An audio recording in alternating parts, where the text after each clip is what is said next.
en Instagram, @ecomedios.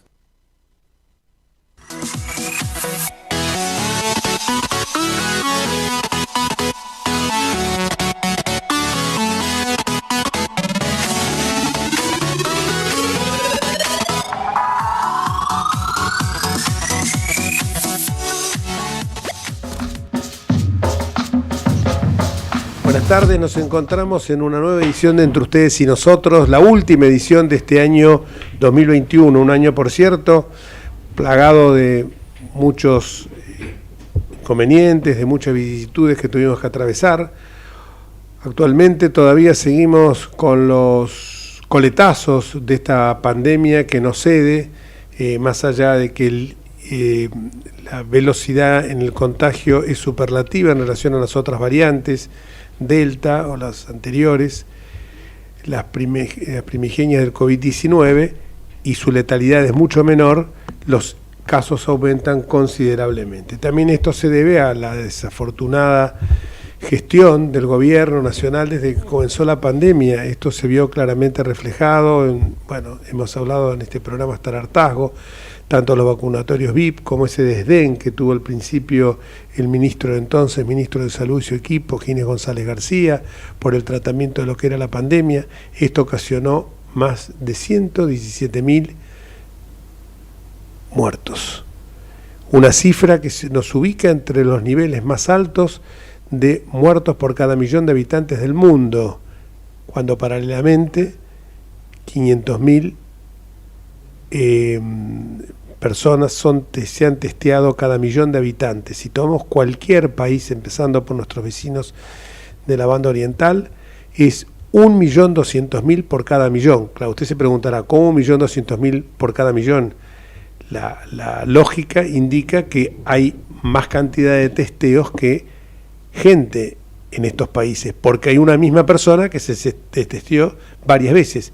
Yo mismo, como diputado nacional, me tenía que testear antes de cada sesión. Tengo arriba de 40 testeos. Si uno piensa de que yo tengo 40 testeos, y esto no es que sea una cosa autorreferencial, sino que esto le ha ocurrido a muchísimos diputados, senadores nacionales, personal de la sanidad, personal de seguridad, personal de higiene urbana. Si uno piensa esto y piensa que hay 500.000 evaluaciones cada millón de habitantes, se da cuenta que el testeo fue paupérrimo. Esto sin contar otros casos como la falta de ejemplaridad dirigencial a partir del tema vinculado con el vacunatorio VIP, con las fiestas en Olivos, etcétera, con el velatorio de Maradona, con esta forma indiscriminada como se manejó el aforo, los espectáculos deportivos y artísticos de alcance masivo. Esto nos indica claramente que estamos enfrentando esta nueva variante de una manera que con poca profesionalidad. Cuando yo le escuchaba a la actual ministra, Carla Bisotti, realmente me sorprendía porque decía que nosotros estábamos adelantados respecto del mundo, que la tercera variante, que era Delta, no había llegado y no iba a llegar a la Argentina porque nosotros la habíamos pasado por alto. Esto revela nuevamente una ignorancia supina de lo que está ocurriendo, porque nosotros que hemos tenido la posibilidad de estar preavisados, el famoso tema del diario del lunes, que vulgarmente se dice cuando una persona conoce por anticipado un resultado, esto evidentemente, si vemos lo que pasó en el hemisferio norte, sabemos cómo vino el verano del hemisferio norte, cómo viene ahora el invierno del hemisferio norte, estamos adelantados. O sea que no podemos pensar que hemos saltado una variante de este virus maldito realmente, porque ahora viene la tercera ola y según la ministra la tercera la salteamos, ya estamos con Omicron. La verdad que son cosas que son realmente incomprensibles. Bueno, solo pasa en un país donde dio una conferencia de prensa en su momento la payasa Filomena, como todos recordarán. Entonces creo que esto me parece que esto nos afecta a todos como ciudadanos, porque a uno le hierve la sangre, independientemente del cargo que uno puede ocupar, de lo que uno... Le hierve la sangre porque uno ve gente que murió, pero gente que no pudo despedir a sus seres queridos, gente que se murió de comorbilidades, de no hacer tratamientos oncológicos, y siguen insistiendo con esta forma tan tosuda de manejarse, cuando realmente ven que el resultado es siempre nefasto, y siguen adelante de esta manera, y recién ahora se han aumentado los testeos por otro tema que se vincula con que mucha gente quiere viajar a distintas latitudes del mundo, que tiene derecho para hacerlo.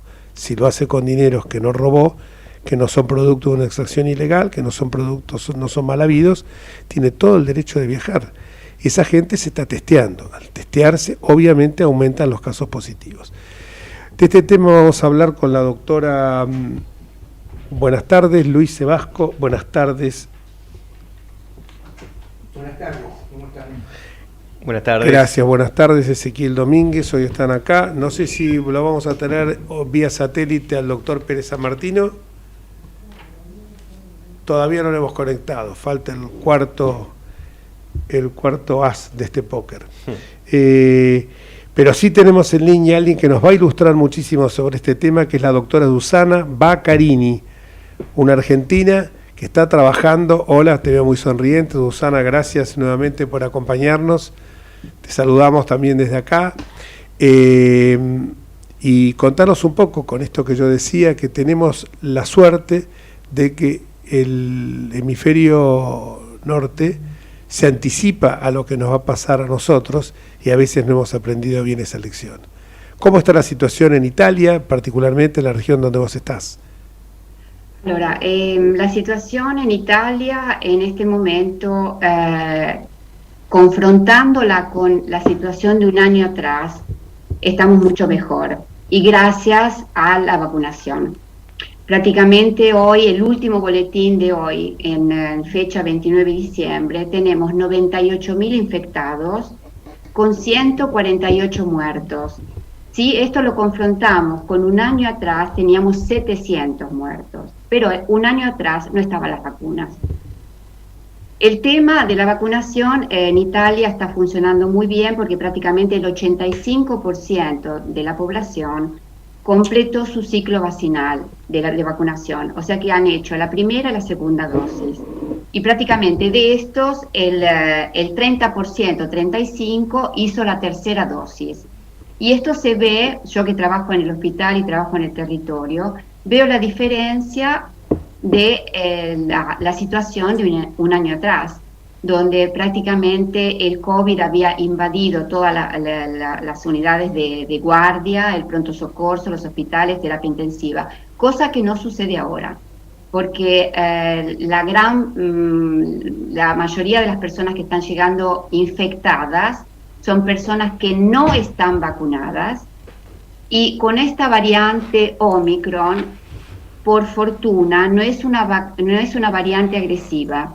Es una variante diferente de la Delta, es una variante que se confunde mucho con la gripe, pero que si uno tiene la suerte de estar vacunado, los síntomas prácticamente son insignificantes. Es así que el gobierno, proprio un'ora atrás, ha decretado nuevas normas, prácticamente para los contactos cercanos de una persona infectada con 3 dosis de vacuna, puede ir a trabajar, no hay ningún problema y no tiene que hacer ningún tipo de hisopado. Pero para el que está vacunado con solamente 2 dosis, tiene que hacer una cuarentena de 5 días, se reduce de 7 a 5 días, y para el que no está vacunado, la cuarentena es de 10 días. Obviamente, después de 10 días tiene que ser un tampón o un hisopado de tipo antigénico. En este momento están faltando mucho los kits para los tampones, que creo que ustedes lo llaman PSA, proteína reacción PCR. Acá lo llamamos molecular. Prácticamente están faltando mucho los kits, porque la gente estaba un poco enloquecida con el tema de las fiestas y de las reuniones y la Navidad y fin de años, así que la gente agotó los kits en las farmacias, en los centros de vacunas, así que el gobierno decidió que el único tampón en este momento que podemos hacer es el antigénico, cuero rápido, salvo casos excepcionales. Obviamente, un paciente que llega al pronto socorro con fiebre, que respira mal, con signos evidentes de pulmonitis, obviamente el paciente, aparte del antigénico, que sería el rápido, hará también el molecular. Susana. Así que repito, la situación ahora está, digamos, más tranquila, lo estamos afrontando muy bien porque gracias a Dios la campaña de vacunación fue una campaña excelente. Susana, cuando vos te referís a los kits, ¿te referís a esos test caseros que se hacen o test...? No. Los test caseros acá se vendían antes en los supermercados. Me refiero a los que hacen en las farmacias. Perfecto. Otra pregunta que se me ocurre. Vos estás diciendo, porque me parece importante subrayar esto que has mencionado, que una persona infectada con las 3 dosis puede ir a trabajar perfectamente. Ahora, una persona infectada con las 3 dosis, si no tiene síntomas, si es asintomático, tiene que hacer una cuarentena de 5 días o 7. Después repite su tampón, el hisopado, cuero rápido. Si es negativo, puede ir a trabajar. Hablo de lo que hablé antes, era de los contactos cercanos a un infectado. Claro. Pero el paciente in primis, contagiado, o sea, COVID positivo, tiene que comúnque hacer una cuarentena que ahora la han reducido da 10 días a 7. ¿Se ha modificado las vacunas que deben tener las personas que ingresan a Italia? Porque en un momento había algunas vacunas. No, cualquier vacuna puede ser Moderna, Janssen, Sinopharm. Ahora, las únicas vacunas que están autorizadas por l'EMA, que es la Agencia Europea para los Medicinales de Fármacos, son Pfizer, Moderna, AstraZeneca y Johnson & Johnson. Y ahora está por salir la Novavax, que es una nueva vacuna que es prácticamente diversa a la RNA como la Moderna y Pfizer. Las otras vacunas no están autorizadas para el ciudadano. Un argentino que quiere venir en Italia es un problema si no tiene este tipo de vacunas, porque aparte que en Italia desde el 15 de octubre han instaurado lo que se llama el Green Pass. Prácticamente es una aplicación que tenemos todos en el teléfono, o uno lo puede hacer, fotocopiar en un papel, y para entrar en un teatro, para entrar en un bar, para entrar en un restaurante, para entrar en un museo, si no tenés las vacunas, no podés entrar. Sería lo que acá llamamos un pase sanitario. ¿Cómo? ¿Qué tal, doctora? Le habla Ezequiel Domínguez. Sería lo que acá llamamos un pase sanitario. Sí, se llama Green Pass, sí, pienso que sea símil, sí. Perdón, la vacuna de Sinopharm tampoco está admitida en Italia porque en España sí. No, eso me llamó en la Italia atención. no. Okay. La pregunta es si uno tiene 2 vacunas Sinopharm y una tercera AstraZeneca, ¿puede ingresar? No, tendría que ser la segunda dosis de AstraZeneca.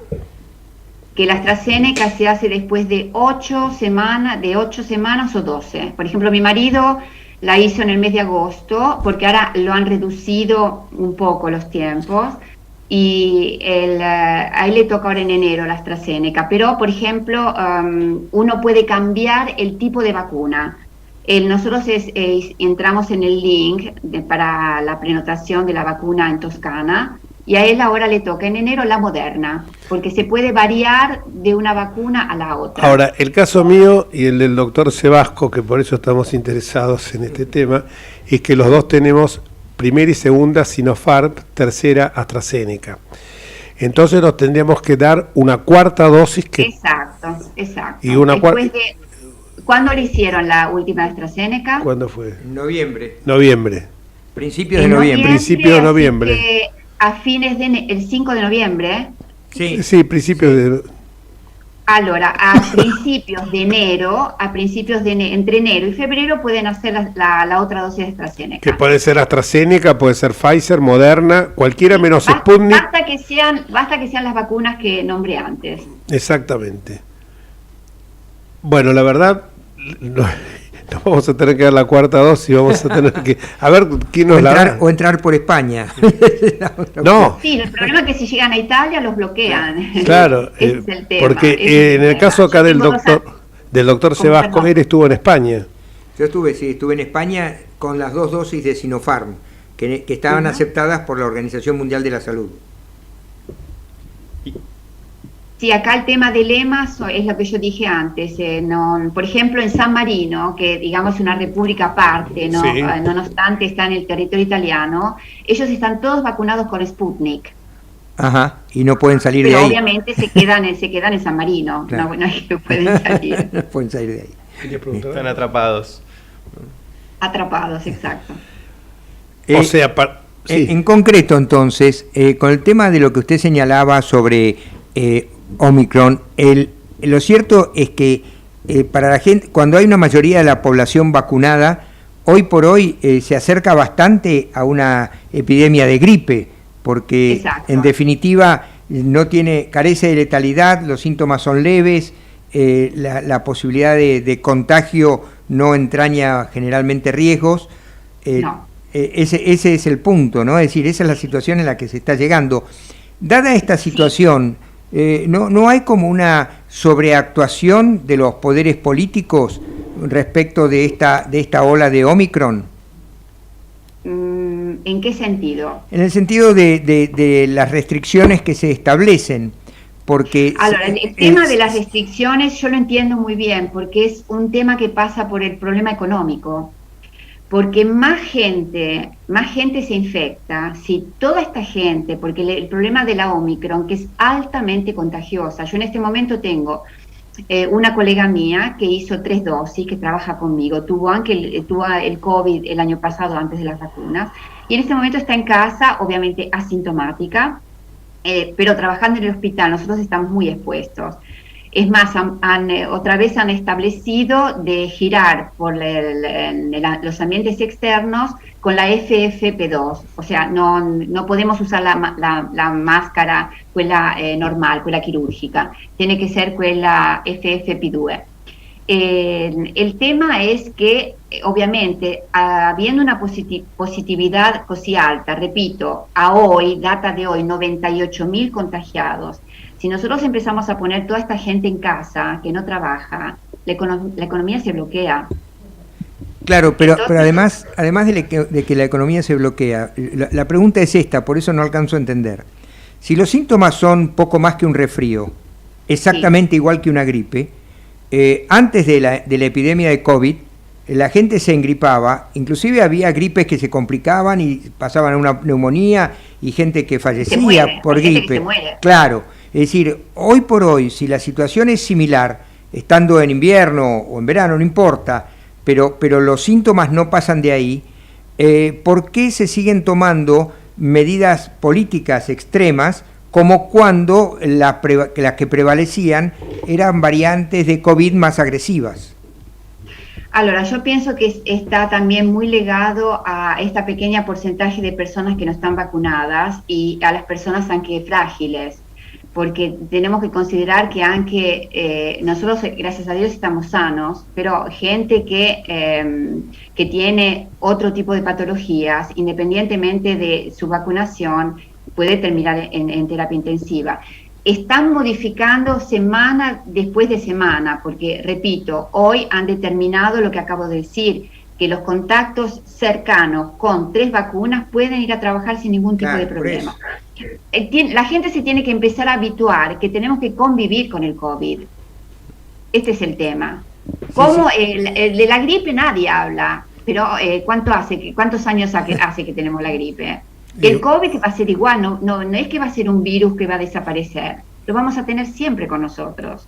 Sí, por eso la pregunta de si no se estaba sobreactuando de alguna manera en algunos países, dada que esta variante al pasar a ser prevaleciente sobre las otras, no es tan agresiva. Esa Sí, sigue pero siendo... tenemos que considerar que es nueva. O sea, Está bien. los datos son muy recientes, no es que Ok, la variante está bien. Omicron la tenemos desde hace un año. La Omicron es poco que está surgiendo. Los datos que estamos viendo ahora son datos muy recientes. Por eso es muy dinámica. O sea, prácticamente la conducta es dinámica y muy activa. Se modifica, por ejemplo, nosotros ya no tenemos tanta, ¿cómo puedo decir?,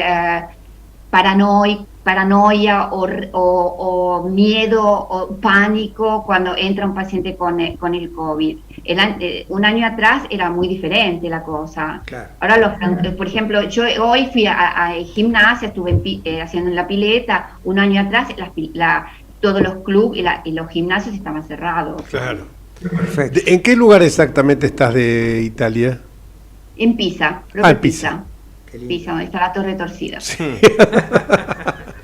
¿Hace cuánto que estás, Susana, ahí? Creo que la otra pregunta. Desde el 1990. Ah, sí, son 30 años ya. 30 años ya. Sí. Ya estás afincada definitivamente allá. Sí, sí, sí. Hasta tenés Pero alguna... Pero Argentina es Argentina. ¿eh? Sí, sí. Cuando aparece el anque, el cuelo, aparece en tu lenguaje, se te nota. Después de tantos años, ahora pienso en italiano. Antes Claro. pensaba en castellano y traducía en simultánea. Ahora es al revés. Claro. Así que Bueno. es así. Muchísimas gracias y te deseamos desde acá un pero muy feliz año nuevo y te vamos a seguir Gracias. molestando en otras oportunidades porque Encantada. realmente es un gusto hablar con vos y sobre todo por un lado por el peso científico que tienen tus manifestaciones, pero además siempre basadas en evidencia, pero además siempre tratando de llevar con sensatez, con realismo, una voz de esperanza, y esto que has dicho, que nos vamos a tener que acostumbrar a convivir, es lo que va a suceder necesariamente. Pensá que la gripe, ¿cuántos años de la famosa fiebre de la gripe española fue a principios del siglo XX? O sea que la gripe es una enfermedad que no tiene mucho más de un par de siglos, creo, ¿no? Desconozco cuánto tiene, es decir, en el principio del siglo XX fue una epidemia muy fuerte, La gripe pero no española. sabemos si antes había otras variantes, la verdad que no lo sé. Así que bueno, De todos modos, cuídense, síganse lavándose las manos, Sí, las sí, barbijas y el distanciamiento, que es fundamental. y andamos Muchas con, como en mi caso, con una botellita de alcohol permanentemente, al 70%. Cuando uno no encuentra dónde higienizarse rápidamente, lo hace así. Muchísimas gracias, Perfecto. Susana, y que tengas un muy, pero muy feliz 2022. Saludos a tu marido Gracias. y a toda la familia. Gracias. Muchas Chao, felicidades. Octavio. Gracias. Igualmente para ustedes, y como se dice acá, en boca al lupo. En boca al Quiere lupo. quiere decir mucha suerte. Sí. Bien. La vamos Gracias. a necesitar ahora en fin de año. Pisa vacunados. ¿Cómo? Los espero en Pisa vacunados. Sí, bueno, tenemos que conseguir la Moderna o la Janssen o la Pfizer o la AstraZeneca. Espero que nos la den. Ok. Tenemos un Perfecto. ministro de salud, afortunadamente, muy bueno en la ciudad de Buenos Aires, que es el doctor Fernán Quirós. Bueno. Un abrazo enorme, Gracias un beso y gigante. tanti auguri. Feliz Tanti año. auguri, tanti auguri, tanti auguri. Felicidades. Felicidades. Y de Italia nos vamos a la Patagonia Argentina. Creo que ahí está nuestro amigo Osvaldo Pérez San Martino. Sí, lo tengo en Hola. línea. Hola Osvaldo, ¿cómo Sí, te va? Jorge, ¿cómo te va? ¿Qué tal? ¿Cómo Bien. andan todos? Hola, Osvaldo. Antes que- No tan bien Hola, como ¿qué vos. tal, Luis? Sí, yo realmente estoy bien en este momento, mirando el lago Nahuel Huapi, así que escuchaba que ahí están con casi 40 grados y bueno, no los envidio realmente. Perdóname, antes un comentario haciendo usurpación de títulos y honores. Vos hablabas de la gripe española. Esa es una enfermedad que surgió después de la Primera Guerra Mundial. Y se llamó gripe española, es un tipo de enfermedad, pero no es la gripe común, que es la influenza.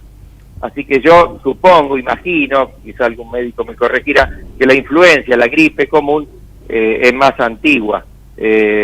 pero es un comentario simplemente al pasar, porque escuchaba el final de tu entrevista con la médica en Italia. Sí, la influenza obviamente debe tener más antigüedad que un siglo y pico.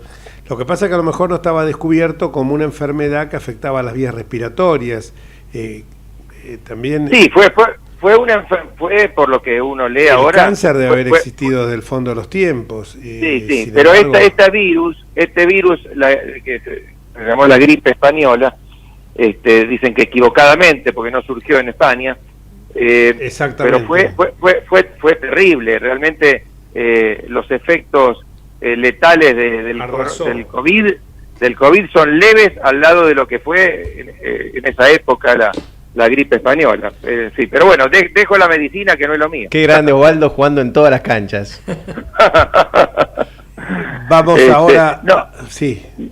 Yo lo que perdóname, no sé si ya no escuché antes el programa, pero quería hacer algún breve comentario, si te parece, sobre algo que ha sucedido ayer, el tema de la reelección de los intendentes, la posibilidad de una nueva reelección en la provincia de Buenos Aires.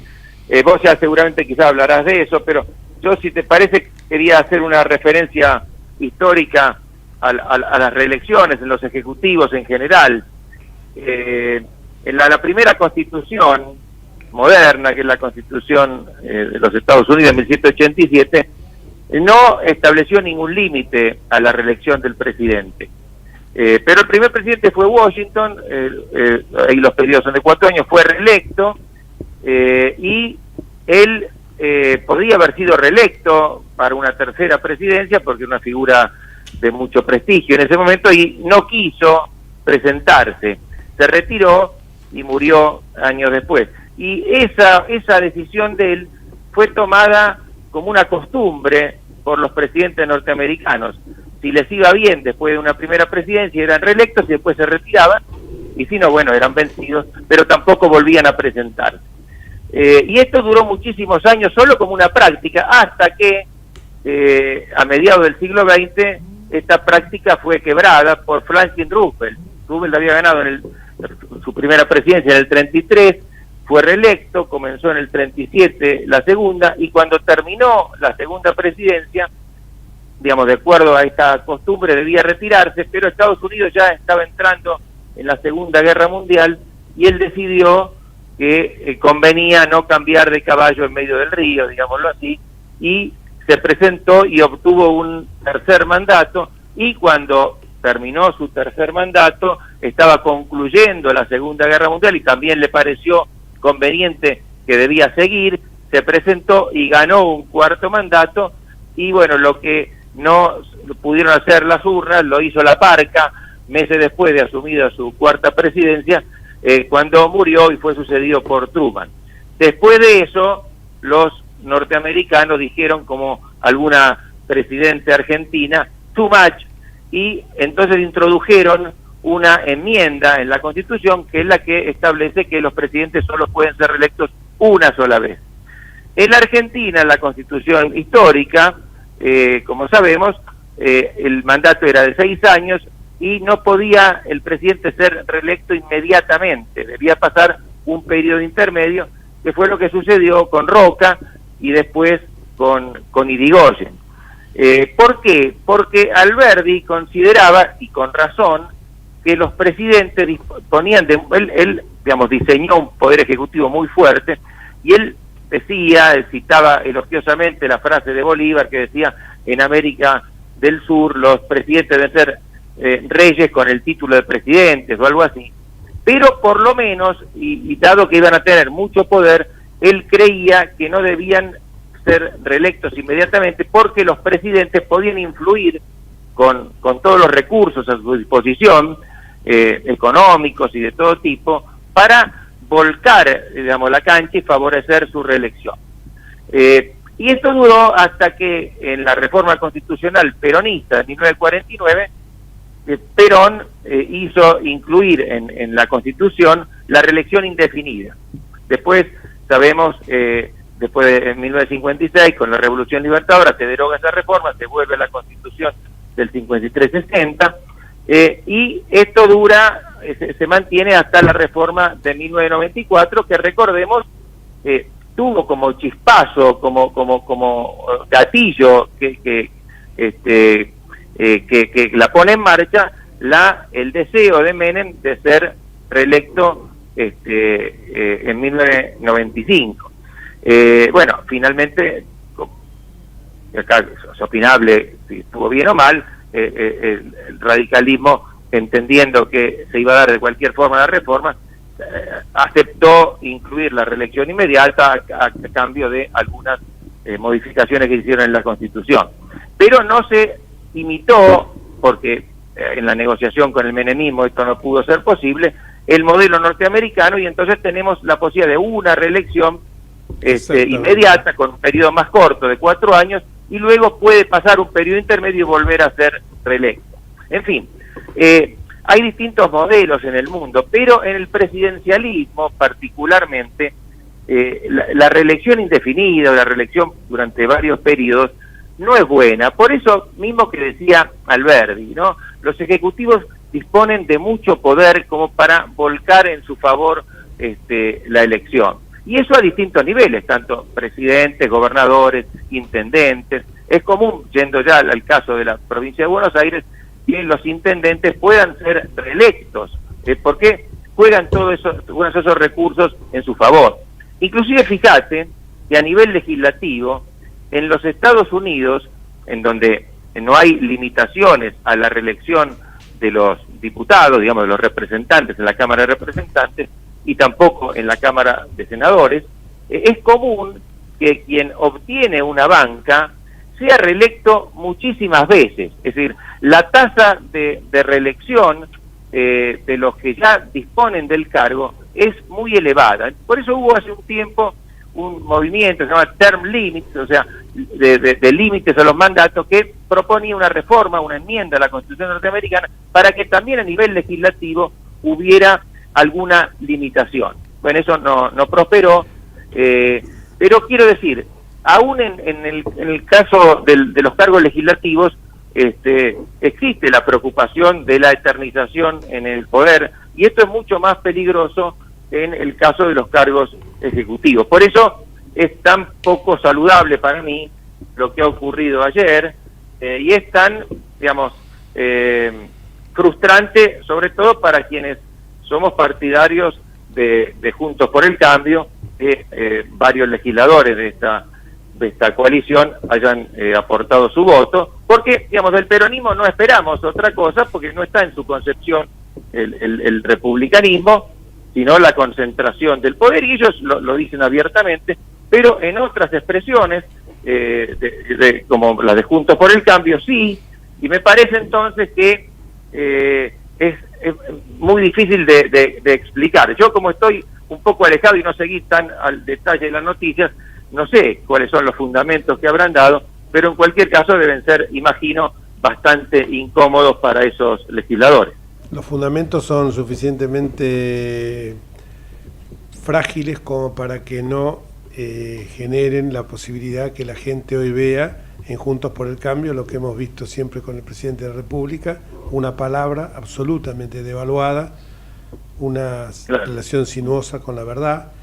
Cuando vos hablabas recién del tema de las reelecciones indefinidas de los ejecutivos, hasta la Corte Interamericana de Derechos Humanos se pronunció sobre este tema y señalaba que de una lectura sistemática de la Convención Americana de Derechos Humanos, de la Carta de OEA, de la Carta Democrática Interamericana, señalaba que la habilitación de la reelección presidencial indefinida era contrario a los principios de una democracia representativa y por ende a las obligaciones establecidas en la Convención Americana y la Declaración Americana de los Derechos del Hombre.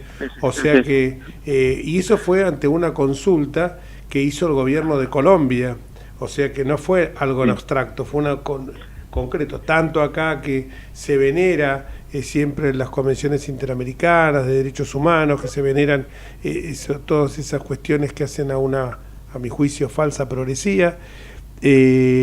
hoy hasta esto se da de bruto Sí. con...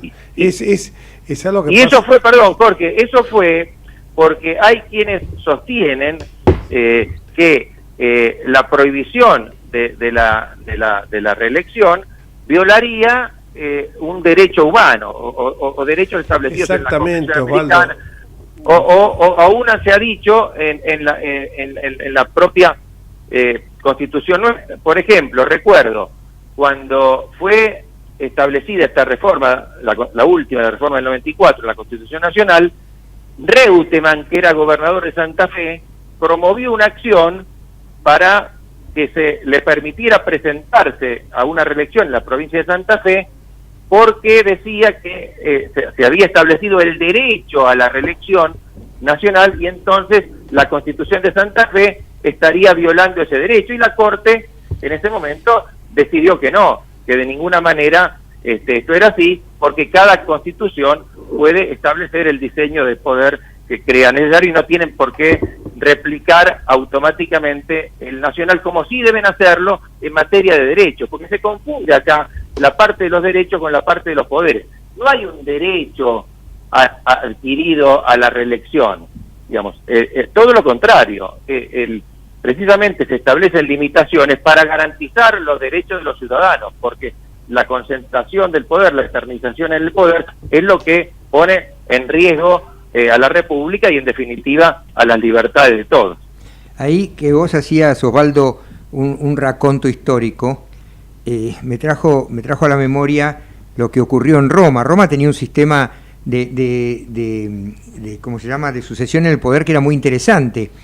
Anualmente se elegían 2 cónsules, que eran los que ejercían el poder, pero después duraban un año y no podían ser reelegidos por 10 años, ninguno de los 2, ¿no? Esto garantizaba una alternancia en el poder muy interesante, y el que violó esa regla fue Mario, que fue 7 veces cónsul, no sucesiva, creo que fueron 4, 2 y después otra más, y su último consulado fue una dictadura espantosa, no obstante lo cual lo siguió Sila, que también violó esa norma, y por eso cuando Julio César estaba en el poder, tenían ya miedo de que se convirtiera en rey, porque se venía violando sistemáticamente en los últimos años en Roma este sistema republicano de la alternancia. Y lo cierto es que cuando se lo quebró con Mario, y a partir de ahí entró en tal decadencia que terminó destruido el sistema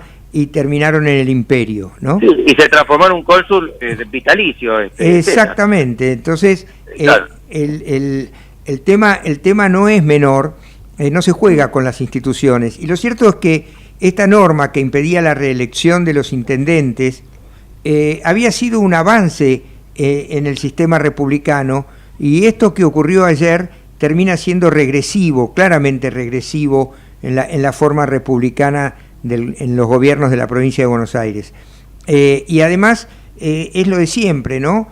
Cuestionamos los caudillismos, cuestionamos que se eternicen en el poder los intendentes, que se conviertan en feudos, y cuando se había establecido una norma para ponerle un límite, volvemos atrás. Se ve que el sistema político no soportó el límite que se le había impuesto. Sí, además muy interesante, doctor. Perdón, pero muy interesante la reflexión del doctor Sebasco, adentrándose en la historia de Roma, ¿no? Sí, bueno, los romanos... no verdad, quiso dejarle a Osvaldo ganarle en historia, se fue más atrás en el tiempo. No, pero más atrás, sí. Nosotros tenemos una idea de que los fundadores de la democracia en la antigüedad fueron los griegos, y en eso es verdad, pero no tenemos muy presente esta modalidad de los romanos, que a mí me parecía genial, porque no solamente dividían el poder en 2, no era uno solo el que lo tenía, sino que además le impedían esa posibilidad de volver a ejercerlo por 10 años, que en aquella época era muchísimo más que ahora, ¿no? En el sentido que los riesgos y la vida era más corta, las guerras, los peligros que afrontaban, era muy difícil que alguien 10 años después estuviera en condiciones de volver a presentarse al consulado. Pero realmente me pareció interesante la reflexión sobre los riesgos que significan para los sistemas democráticos o republicanos el caer en la tentación de eternizarse en el poder. Sí, y insisto en este punto. Para nosotros es más descorazonador, digamos, que parte de Juntos por el Cambio lo haya avalado. Pero bueno, no tampoco caería, digamos, en algo trágico. Hay que seguir adelante, pero está bien que nosotros lo marquemos, porque tenemos libertad de pensamiento, y lo que vemos mal tenemos que decirlo, y creo que de esa forma digamos, los políticos de Juntos por el Cambio que se han mantenido en la tesitura esta que nosotros consideramos correcta son más fieles al mandato recibido en las urnas.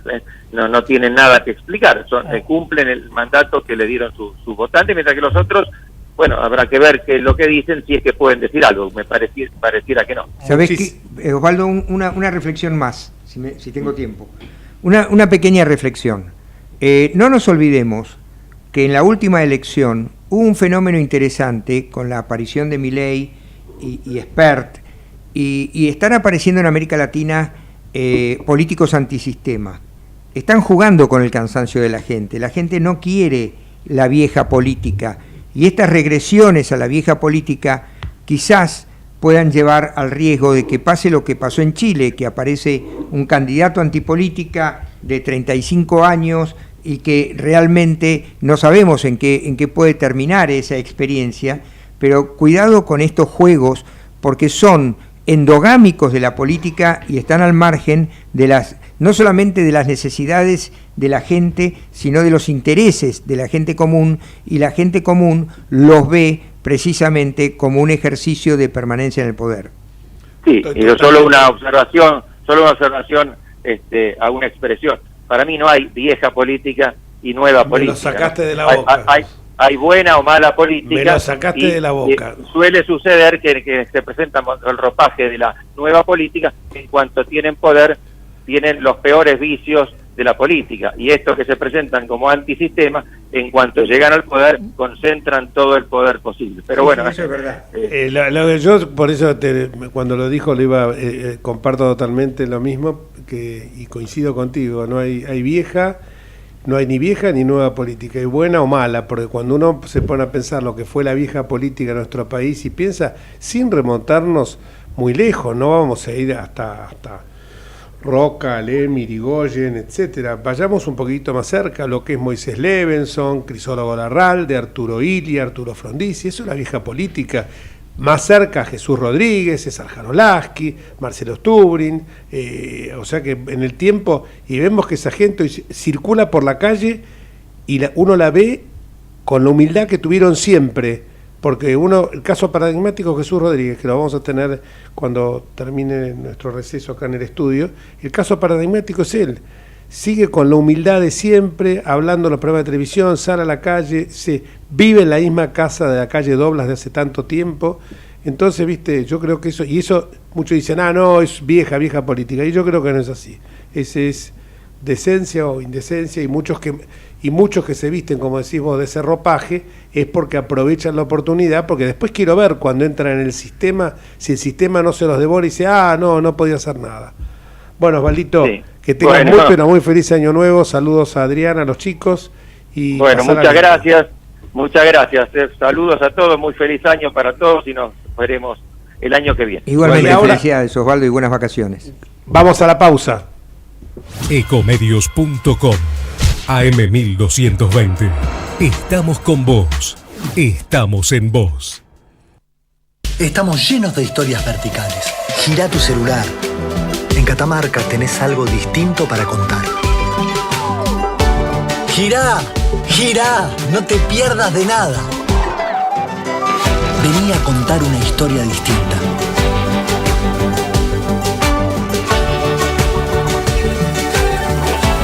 ¿Querés descubrir algo distinto? Girá y vení a Catamarca.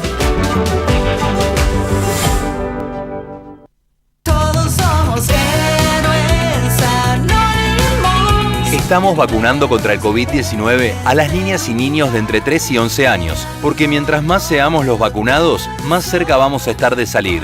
Si querés más información, entra en argentina.gov.ar/vacuna COVID. La vacunación es la salida. Es buena para vos, es buena para todas y todos. Argentina te cuida. Ministerio de Salud. Argentina Presidencia. Informate en ecomedios.com. Seguinos en TikTok, @ecomedios1220.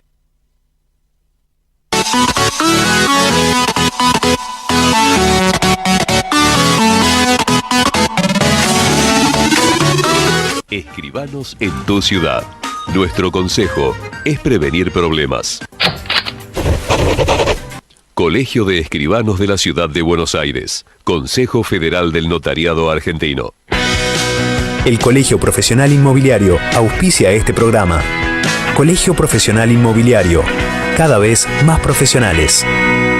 ¿Conocéis los planes de salud de Andar, la obra social de los viajantes vendedores? Planes para empleados en relación de dependencia, monotributistas y particulares. Solicita un asesor comercial al 0810-345-0184.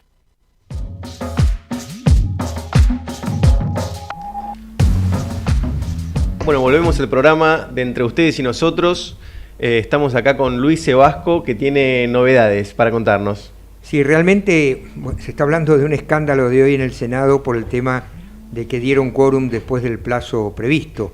Pero hubo otro escándalo que está pasando un poco desapercibido, que ocurrió la semana pasada en el Consejo de la Magistratura de la Nación. Hubo una denuncia que me tocó formular en su momento junto con otros abogados contra los jueces Portela, Falcone y Baba de un tribunal oral de Mar del Plata, porque en su momento falsificaron directamente 2 actas de debate. La historia brevemente fue así. El juez Baba había sido designado cuarto juez. En los juicios que van a ser muy largos, se designa un juez suplente como cuarto juez. En un juicio de lesa humanidad, el juez Baba estaba designado como cuarto juez y la resolución de la Cámara de Casación, que lo designó, decía que tenía que presenciar el debate en forma personal o por videoconferencia. Lo cierto es que él fue a una sola audiencia, cuando recién estaba designado, ahí se leyó su designación como cuarto juez, y después no fue más al debate, ni tampoco se conectó por videoconferencia. Cuando terminó el debate, uno de los 3 jueces, el doctor Ruiz Paz, renunció, y entonces lo convocaron a Baba, pero como no había estado en el debate, falsificaron 2 actas, una de 2018 y otra de 2019, poniendo en esas actas que el presidente del tribunal informaba a las partes que al juez Baba se le remitirían videos del juicio y que las partes manifestaban conformidad. Eso está en las actas escritas. Ahora, esto que dice el acta escrita nunca ocurrió según surge de los videos del juicio que está filmado. Es decir, con solo cotejar el acta con el video, surge claramente que estamos ante una falsidad ideológica de documento público. Esta cuestión se denunció penalmente y también ante el Consejo de la Magistratura.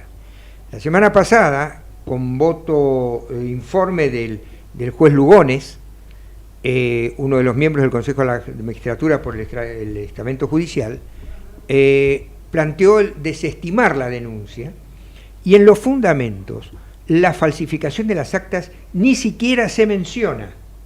Los fundamentos son totalmente aparentes, no tienen nada que ver con el contexto de la denuncia. El tema fue llevado a la decisión del plenario aprovechando la mayoría que tiene el oficialismo y fue votado por mayoría inclusive, y esto es lo más grave desde mi punto de vista, con el apoyo de otros 2 jueces que normalmente son de la oposición, los doctores Recondo y Culota. ¿Y qué es lo realmente grave? Ellos dicen, bueno, no puede decirse que haya habido mal desempeño, porque en definitiva los jueces deliberaron y en la deliberación el Consejo no se puede meter. No, acá hubo un delito clarísimo. Falsificar actas de un juicio es un delito y este tema no fue ni mencionado realmente en el dictamen que se aprobó y archivaron la denuncia. Una cosa increíble que demuestra la protección que está generando el oficialismo a los jueces que le son afines. No nos olvidemos que el juez Baba es quien está llevando ahora, reemplazando a Ramos Padilla, la denuncia contra Macri por el famoso tema de la presunta situación de haber espiado a los familiares del Ara San Juan, cosa que ya fue desactivada por la Cámara de Apelaciones de Mar del Plata, que debe mandar el juez Baba a la Justicia Federal de Buenos Aires, y no lo hace. Mandó las otras presuntas denuncias de espionaje, pero esta no la mandó, no obstante lo resuelto al respecto por la Cámara de Casación también la semana pasada. Es decir, realmente una cosa escandalosa que tiene que ver con la protección de aquellos que, entre comillas, le son fieles al poder político. Hay que ver qué pasa si avanza la causa penal que presentaron contra el juez Baba, qué van a decir los miembros del Consejo de la Magistratura que desestimaron la Sí, pero es que además esa causa denuncia penal fue otro escándalo. ¿Por qué fue otro escándalo? La denuncia se presentó en noviembre de 2020. Hasta agosto de 2021 estuvo cajoneada. En agosto de 2021 un dictamen de una fiscal Mazzaferri de Mar del Plata diciendo que tampoco había delito. Increíble, yo nunca vi un fiscal que diga que no hay delito, una falsedad ideológica de actas. ¿Por qué? Decía, su dictamen, más que con dictaminar, que lo único que tenía que decir era que se abriera la investigación, de acuerdo con el artículo 180 del Código Procesal Penal de la Nación, lo que hizo fue defender la validez del juicio de lesa humanidad, que no tenía nada que ver con lo que era su cometido en ese momento como fiscal. La fiscal está denunciada también por encubrimiento y falsedad de documentos del Ministerio, falsedad ¿cómo se llama? Incumplimiento de los deberes de funcionario público. El juez Inchausti, como había un pedido de desestimiento, no tuvo más remedio que desestimar, pero eso está apelado y está desde el mes de agosto en la Cámara Federal de Mar del Plata, también cajoneado y sin trámite, porque es absolutamente evidente la existencia del delito. Con cotejar el acta y cotejar el video, uno se da cuenta que no solamente se incorporó en el acta algo que no pasó, sino que además los secretarios que firman las actas no son los que aparecen en los videos de la audiencia. Es decir, es absolutamente falsa esa situación. Bueno, en esto está involucrado el juez Baba, que es el juez de Dolores, junto con el doctor Falcone, que sigue siendo juez, y el doctor Portela, que ya se jubiló. Es decir, realmente una situación increíblemente escandalosa. Miren, yo en 50 años de justicia no he visto cosas tan flagrantemente escandalosas dentro del sistema judicial. ¿Cómo nos cuesta, Luis, cumplir con los procedimientos, con los reglamentos y darle bola a lo que dice la ley? Porque en definitiva es lo mismo que está pasando en el Senado de la Nación, que uno puede decir, bueno, se extendieron unos minutos en la lógica en la búsqueda del quórum. Pero si el reglamento es claro y donde la norma no deja lugar a dudas, ¿por qué los políticos se toman atrevimientos que no le corresponden? Bueno, porque a mí me parece que hay como un concepto, como un argentinismo por el cual la ley es un marco de referencia no obligatorio, ¿no? Es decir, hay mucho político, mucho gobernante, muchos jueces que se consideran que están por encima de la ley o con facultades para interpretarla de manera tal que se la desvirtúe o se la ignore, ¿no? Hay muchísimos casos de ese tenor, y estos no son más que ellos. Es decir, se juega con la política y se juega con la ley de manera tal que terminamos todos en una gran incertidumbre. Y esta incertidumbre, ya lo decía Durkheim hace un poco más de 100 años, también es la que nos lleva a la gente a que no crea en la ley. Cuando Durkheim hablaba, por ejemplo, del derecho penal, él decía, la función preventiva del derecho penal no está dirigida a que el delincuente conozca la ley y eso lo limite, sino que la aplicación de la ley penal está dirigida a que aquellos que creen en la ley y la quieren cumplir se sientan cómodos en el sistema y no sientan la inseguridad de no saber si la ley existe o no existe.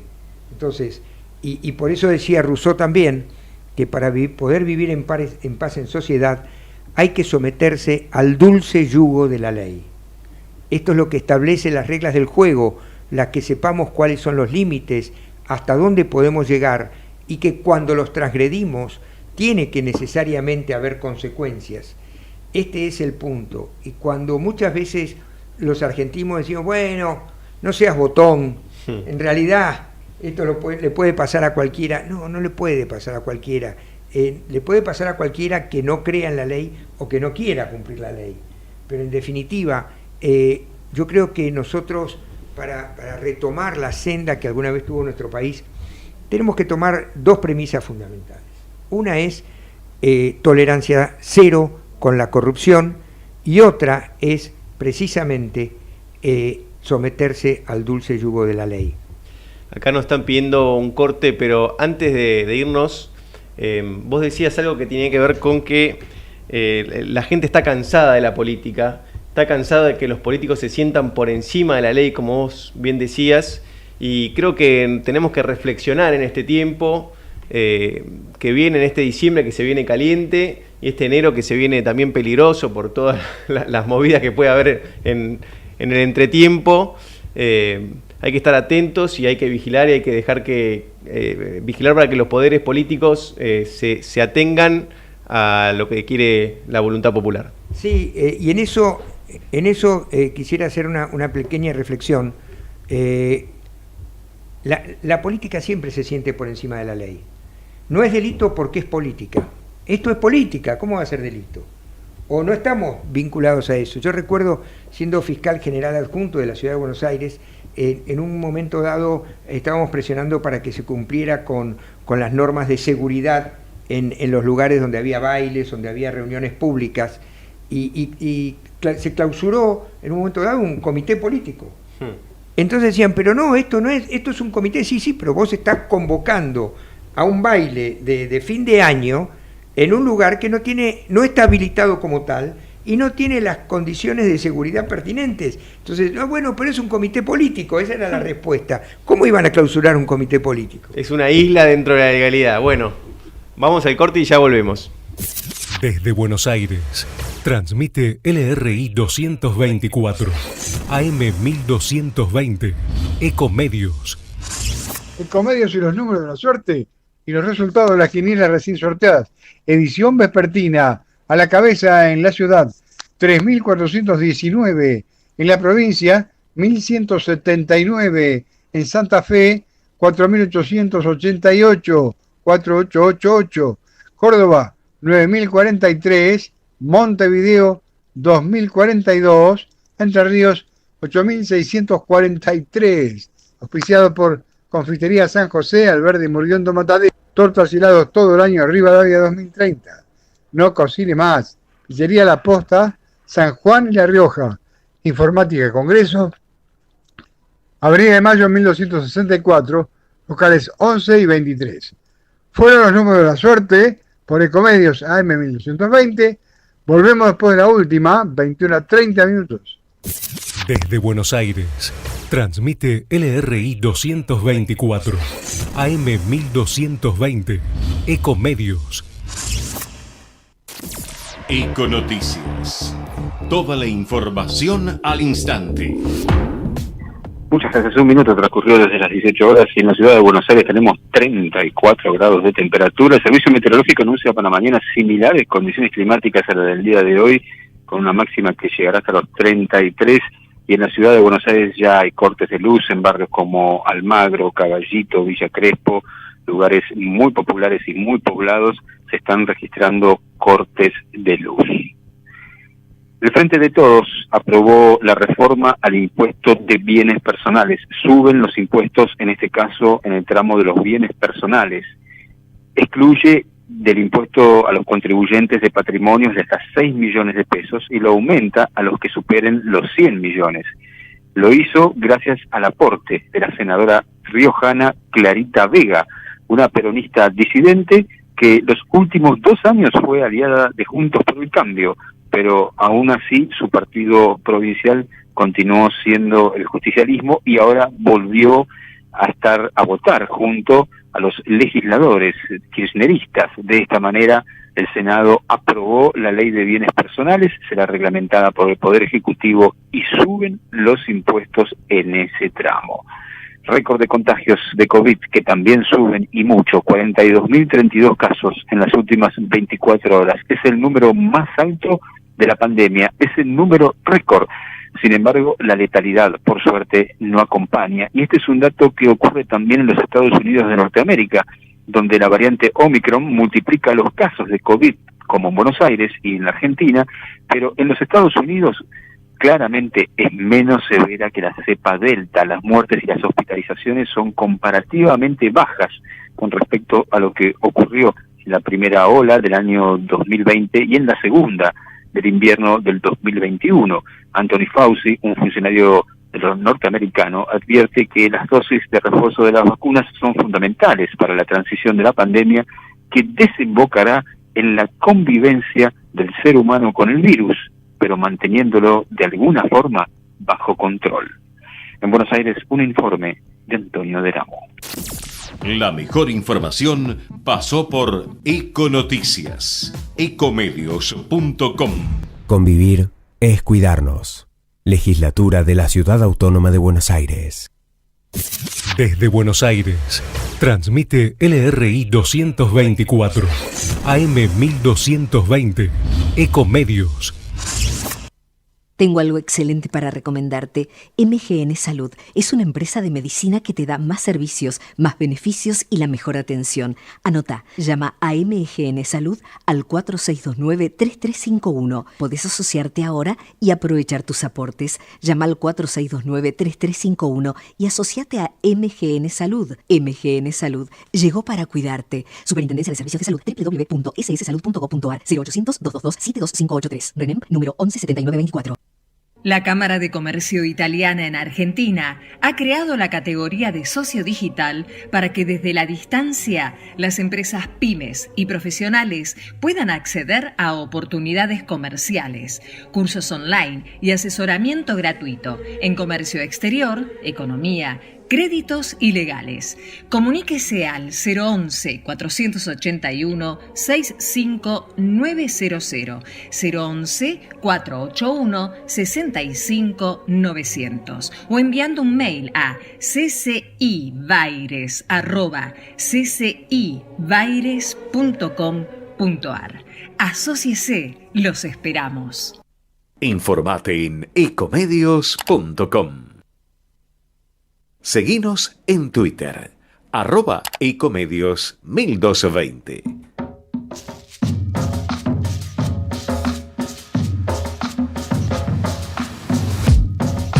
¿De qué hablar? Y seguimos en el aire, un poco hoy accidentado porque estamos en un Zoom, además, un Zoom enganchado con algunos diputados, compañeros míos hasta hace unos días, y tengo en línea el placer de presentar a la diputada nacional Virginia Cornejo desde Salta, que también estaba en el mismo Zoom. La estoy viendo en la pantalla del Zoom y la estoy viendo acá también, para que vean que esto es televisión bien, y radio bien en vivo. Hola Virginia, ¿cómo estás? Pero muy bien, acá un gusto pudiendo participar de tu programa, escuchándote, un gran compañero de esta Cámara de Diputados, que no solo fue, sino que va a seguir siendo.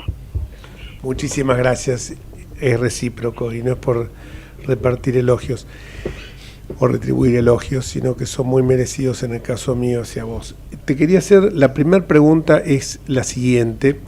Vos te involucraste mucho en todo el tema ya de antaño, no de ahora, porque fuiste justamente la que enarboló la bandera de la emergencia del turismo de una provincia que es receptiva justamente de turismo tanto local como internacional, y realmente no lograste, por una maniobra del oficialismo en su momento, que se aprobara esa ley que decretaba o que pretendía que se declarara la emergencia turística.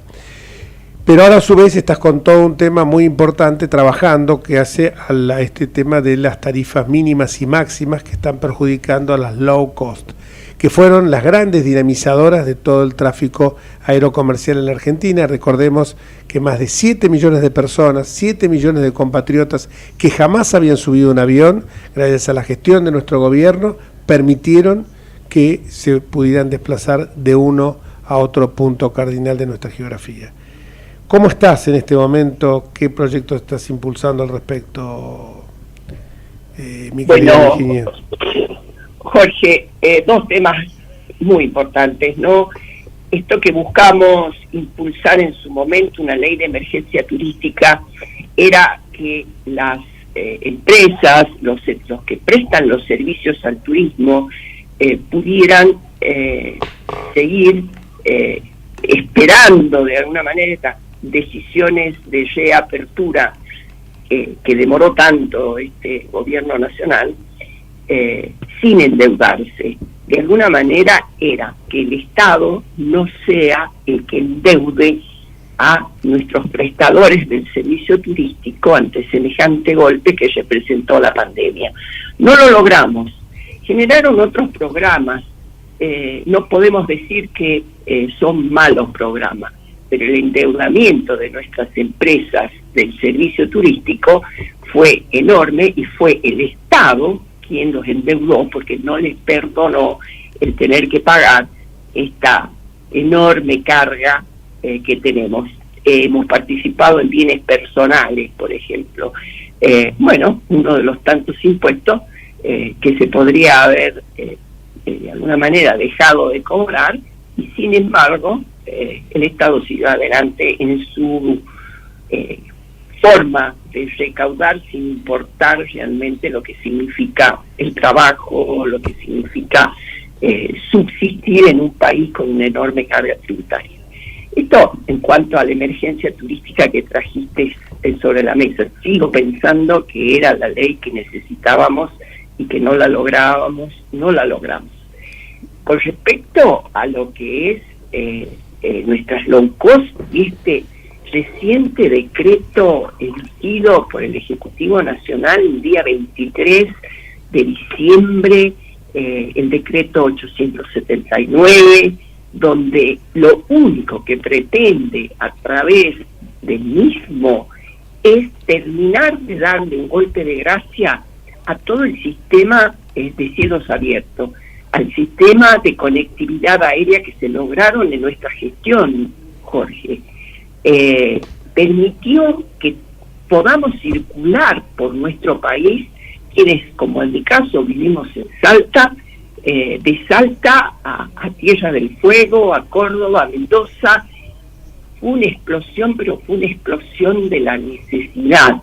Y quienes llevaron adelante esta posibilidad de que nuestros cielos puedan estar circulados con nosotros como pasajeros fueron las low cost.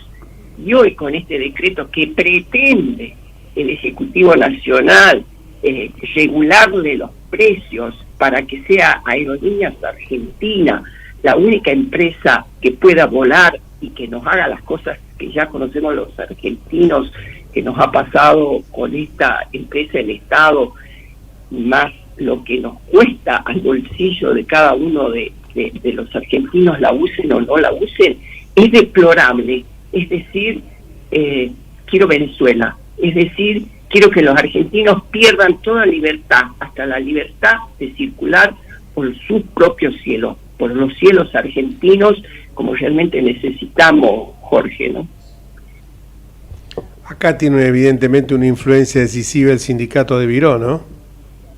Así es, esto es seguirle dando a los sindicatos la posibilidad de que sean ellos los que establezcan las políticas que necesitamos los argentinos. Pero no vamos a aflojar, Jorge. En mi caso acabo de presentar un proyecto, muchos otros diputados presentaron, en mi caso un proyecto de resolución para que se deje sin efecto en forma inmediata este decreto distorsivo que va en contra de la libertad. También les pido a través del proyecto, devuélvanos la conectividad aérea y siempre vamos a estar pidiendo también reapertura del Palomar, símbolo de la anticorrupción que tienen los gremios aeronáuticos de nuestro país. Esto que me dices de Viró, sí, claro, un decreto 879 al gusto y paladar de la corrupción que sabemos que hay en todo lo que es el sistema aerocomercial. Fíjate, Jorge. Virginia, ¿cómo está? ¿Le puedo hacer una consulta? Le habla Ezequiel Domínguez. Ezequiel, sí. Qué gusto. Yo me acuerdo allá por hace muchos años, cuando el doctor Recalde era el presidente de Aerolíneas Argentinas, lo que decían era que necesitaban unos años para equilibrar las cuentas de Aerolíneas Argentinas y después así lograr un equilibrio superavitario de esa empresa a fin de que la Argentina tuviera una aerolínea de bandera. Sin embargo, ya hace muchísimos años que esta empresa viene dando pérdidas y no pareciera que el oficialismo tenga un plan de cómo lograr el superávit de la empresa, ni tampoco ha logrado nuevos argumentos a fin de seguir sosteniendo el déficit de Aerolíneas Argentinas. Ezequiel, he tenido la oportunidad de escucharlo al presidente de Aerolíneas Argentinas en su exposición en el presupuesto del Congreso de la Nación, decir que se va a sentir muy cómodo administrando lo que le estipulaban como presupuesto, más de 700 miles de millones de dólares, porque con eso iba a poder solventar los gastos que representa, los gastos que tiene esta empresa, que representa esta empresa, esta Aerolíneas Argentina, que cada día es para menos personas, pero que la bancan todos los argentinos con sus impuestos. Muy cómodo, y se va a sentir bien administrando cifras que muchas veces no tenemos la posibilidad de imaginarnos lo que son. Cifras que son miles y miles de dólares por día. Y ahora, con este decreto que sacan, buscan que no exista la posibilidad de que nadie les compita.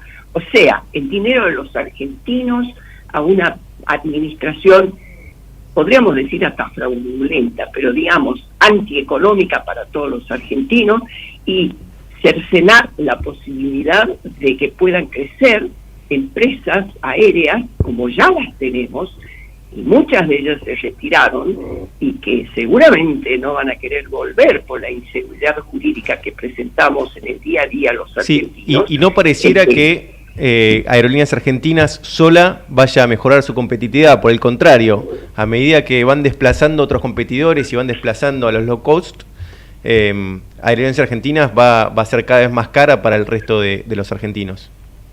Bueno, nosotros los argentinos lo que buscamos y lo que tenemos como, inclusive dentro de lo que es nuestro sistema de gobierno y nuestra constitución, es poder vivir en libertad.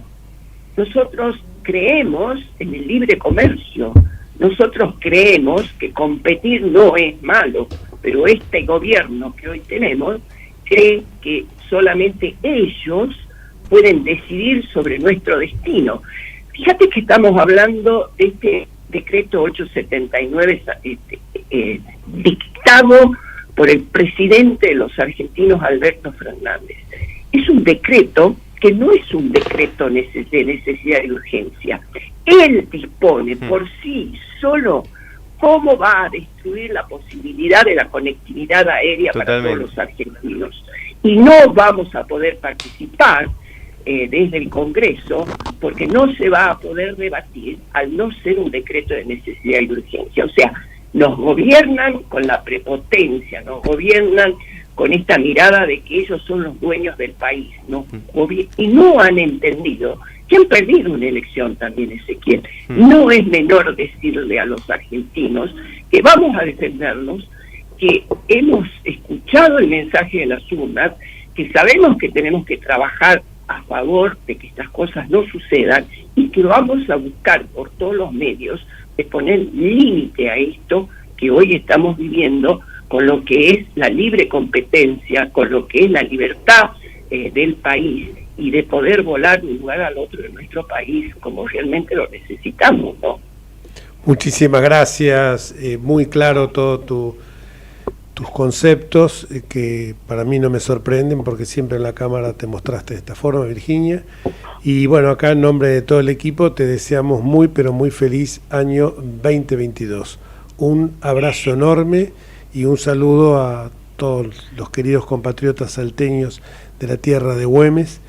Y nos vemos, si Dios quiere, tenemos pensado en la segunda semana de enero vernos. Un gusto, Jorge, un fuerte abrazo para vos y todo tu equipo, por supuesto extensivo a toda la familia de ese equipo. Un feliz año nuevo y muchas fuerzas para todo este 2022, que la vamos a tener y que la vamos a demostrar y que le vamos a mostrar a los argentinos que entre todos los vamos a defender. Gracias. Muchísimas Jorge, gracias. Muchas felicidades. Gracias. Igualmente, muchas felicidades. Y ahora en este último programa del año 2021 lo tenemos ahí en pantalla a Matías Enríquez. Seguramente está también en algún lugar de el Gran Buenos Aires.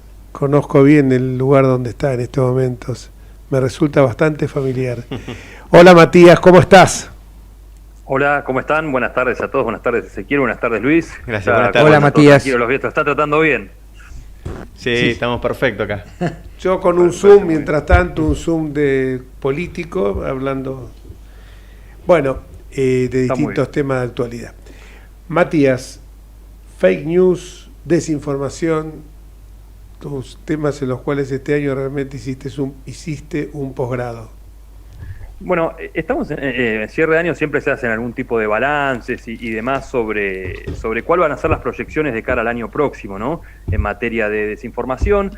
En el año, un poco, un contexto, para ponernos un poco en contexto, en el año 2020 parecía difícil, ¿no? De imaginar un año más malo, si se quiere, para la desinformación. En los medios vimos mucho, sobre todo en los medios, pero también sobre todo en las redes, muchas traumas que generó la pandemia, las elecciones presidenciales norteamericanas también, donde suele tomarse como caso testigo lo que ocurre ahí en lo que en materia de desinformación. Hubo mucha virulencia, si se quiere, en ese aspecto. En este año, en el 2021, también estuvo un poco a la altura, ¿no? Con la gran cantidad de falsedades que hubo, que circularon, sobre todo en torno a las vacunas, con distintas distorsiones que hubo en materia de vacunación y demás, y la predicción que se está haciendo y los distintos pronósticos de cara al año próximo en materia de desinformación no son muy alentadores y van en sintonía con estos dos años. Hace ya 3-4 años que con una consultora norteamericana, Gartner, que trabaja mucho sobre combatir la desinformación, sobre combatir las fake news y demás, viene tirando un pronóstico que es muy, muy malo, que es que para el año próximo la mitad de las noticias que vamos a leer van a ser falsas. Esto, muchas veces, cuando se habla de temas de noticias, hay un alto grado de culpabilidad de los medios de comunicación, y esto no es del todo cierto. Tampoco acá no me gusta hacer una defensa corporativa, ¿no? del periodismo, pero sí es verdad que los medios han tenido mucha culpa y tienen que hacer mucha autocrítica, pero hay que empezar a ver la manera de poder combatir y abordar este combate a la desinformación, que la verdad que es un tsunami, porque vemos que cada año hay más desinformación, y me parece que de algún modo tenemos que ver la manera de ponerle el freno, o si no es ponerle el freno, es tener algunas herramientas como para que eso no nos impacte tanto, ¿no? La mitad de las noticias es un montón, la verdad que me sorprende la cifra. Sí, totalmente. Así que la mitad de las noticias, y esto es algo que viene diciendo desde el año 2017 esta consultora, que trabaja todo este tema, trabaja otros temas, lógicamente, pero en este. Y la verdad que uno cuando esa reacción que tuviste, yo también la tuve todas las veces que escuchaba esto, porque decía, hace 2 años decía, bueno, falta mucho y esto de alguna manera se va a arreglar. Bueno, falta cada vez menos, y ahora cuando volvieron a ratificar con ese informe, la verdad que es tristísimo, porque en definitiva uno puede hacer muchas acciones, pero o puede implementar algunos mecanismos, si se quiere, obviamente sin atentar contra la libertad de expresión y demás, pero la verdad es que el panorama es bastante desalentador, ¿no? Si lo llevamos a este programa, es como que todo lo que hayamos dicho el doctor Sebasco y yo es falso. Bueno, no, justo este programa no, no porque estamos nosotros, porque somos gente que trabajamos y mucho para ir chequeando, y esto me consta, de que más allá de por ahí visiones personales, sí, de chequeo y de chequeo de la información, de chequeo de los datos incluso, y generalmente cuando se arman algunos informes o algunas columnas, me consta que se trabaja muy bien, así que no sería este caso, pero sí por ahí otros programas y sobre todo en los portales de noticias, que es donde más circula esta noticia. Perdón, y también hay otro dato que no es menor y preocupante, que tiene que ver cómo, a partir del uso de la inteligencia artificial y de los datos que cada persona va dejando diariamente en las redes, se orienta la información hacia esa persona de acuerdo con los gustos manifestados. Y en ese contexto, no solamente las noticias totalmente falsas, sino aquellas parcialmente falsas, que por eso mismo son falsas también, ¿no? Son con verdades sesgadas o con información a medias que se va dando para formar opinión. Y esto viene ocurriendo de manera bastante sistemática. Recordemos, por ejemplo, dos episodios interesantes. Cuando se produjo la cuestión de Barcelona, con el tema de la independencia de Barcelona y todo ese planteo, se dijo muy certeramente que atrás de esto había gente de la Unión Soviética, de Rusia, perdón, no la Unión Soviética, gente de Rusia, sí. Que estaba manejando información y que le hacía llegar información falsa a los independentistas, y también se dijo esto también con bastante firmeza en la campaña electoral de Bush, que bastantes problemas tuvo, de Trump, que tantos problemas tuvo Trump como su hijo en este tema por las relaciones con quienes manejan este tipo de informaciones en Rusia. Y esto también tiene que ver con el modo en que dentro de la grieta en la Argentina, ¿no? de estos dos sectores políticos en que está repartida la idea política en nuestro país, también es dirigida la información de ese modo. Quienes tienen las redes sociales de Twitter o de Instagram, etcétera, van recibiendo permanentemente un bombardeo de información en ese sentido y claramente dirigida, y esto está manejado y dirigido a partir de programas de inteligencia artificial que permiten detectar los gustos, detectar los comentarios y a partir de eso dirigir esta información falsa o esta fake news. Totalmente, Luis, y en eso que hablas vos, que por ahí como el común denominador de las personas hablamos de lo que es los algoritmos y demás, de cómo uno ingresa, me pasa, yo soy, bueno, ya sabemos, acá somos mayoría de River, así que lo podemos decir, justo hoy River cerró la transferencia a un jugador de Tomás Pochettino, sí, ex jugador de Boca y que juega en la Liga Norteamericana de Fútbol, y yo hoy entro a Twitter. Y obviamente que lo de Tomás Pochettino no es lo más trascendente con todo lo que venimos hablando en el programa, primero de la cantidad de casos de COVID, después del desastre político de ayer, de la reelección de los intendentes bonaerenses y demás. Hay temas mucho más relevantes, pero en mi Twitter, como yo sigo a muchas cuentas y como ya se me construyó un perfil digital, los algoritmos me construyeron un perfil digital, lo más importante, lo haría el ejercicio acá, me pasó recién, fue toda noticia de que ya River cerró el pase. Esto sí. es muy interesante y esto fomenta mucho este tipo de dos polos, si se quiere, que hay en esto que bien decís, Luis, de la grieta, en donde es casi imposible que vamos a poner el ejemplo de mi viejo, de Jorge, digo, es muy difícil, debido a la gente que sigue él por ahí en las redes, que le vaya a parecer, si bien debe seguir a diputados que son del oficialismo, por una cuestión de la política en general, es muy difícil que los propios algoritmos no lo lleven a pensar de una u otra manera, ¿no? Digo, más allá de, obviamente, lo que él piensa por naturaleza. Sí, sí. Sí, es así y te van bombardeando de tal manera que solamente te mantienen una línea de pensamiento, porque además hay otro fenómeno, y es que uno no tiene capacidad de registrar, leer y procesar el bombardeo de información diario que recibe, ¿no? Y este también es un fenómeno interesante que va haciendo que toda noticia solamente te quede por el titular, no se analiza en profundidad su alcance y como que de alguna manera se va banalizando, ¿no? Es decir, está el bombardeo de información, es tan continuo, es tan sesgado que no tenés mucho tiempo de ponerte a pensar en la veracidad o en el sentido real de la información que estás recibiendo. Sí, tal cual. Sobre eso que decís, perdón, de lo que es la lectura de titulares nomás, ayer fue el Día de los Inocentes y hay un diario muy, muy prestigioso de la provincia de Misiones, que conozco varios periodistas que trabajan ahí, que es muy, muy bueno el diario, la verdad, que publicó una noticia con esto del Día de los Inocentes que decía, la tengo justo acá porque a raíz de esto se generó un ¿Qué episodio diario con unos es? periodistas que... Es el diario Misiones, perdón, Misiones Online, que no lo había nombrado. Dijo ayer, puso un titular, en el marco del Día de los Inocentes, ¿no? Qatar 2022 por el escándalo y la suspensión del partido ante Argentina en Sao Paulo. ¿Recuerdan ese partido que empezó y a los 7 minutos cayó una persona y no se podía jugar? La FIFA descalificó a Brasil, que no irá al Mundial, y en cambio irá a Chile. Entonces, muchas personas lo compartieron. Yo no podía creer que esto, ya el titular es absurdo, y esto es un poco lo que a veces yo digo, hay que tener sentido común, gente. No podemos pensar que esto va a pasar porque, primero, Brasil nunca va a estar fuera de un Mundial, pero no, por una cuestión de condiciones casi innatas como Argentina, es poco probable que no vaya a estar en un Mundial, por una cuestión de los jugadores que tiene.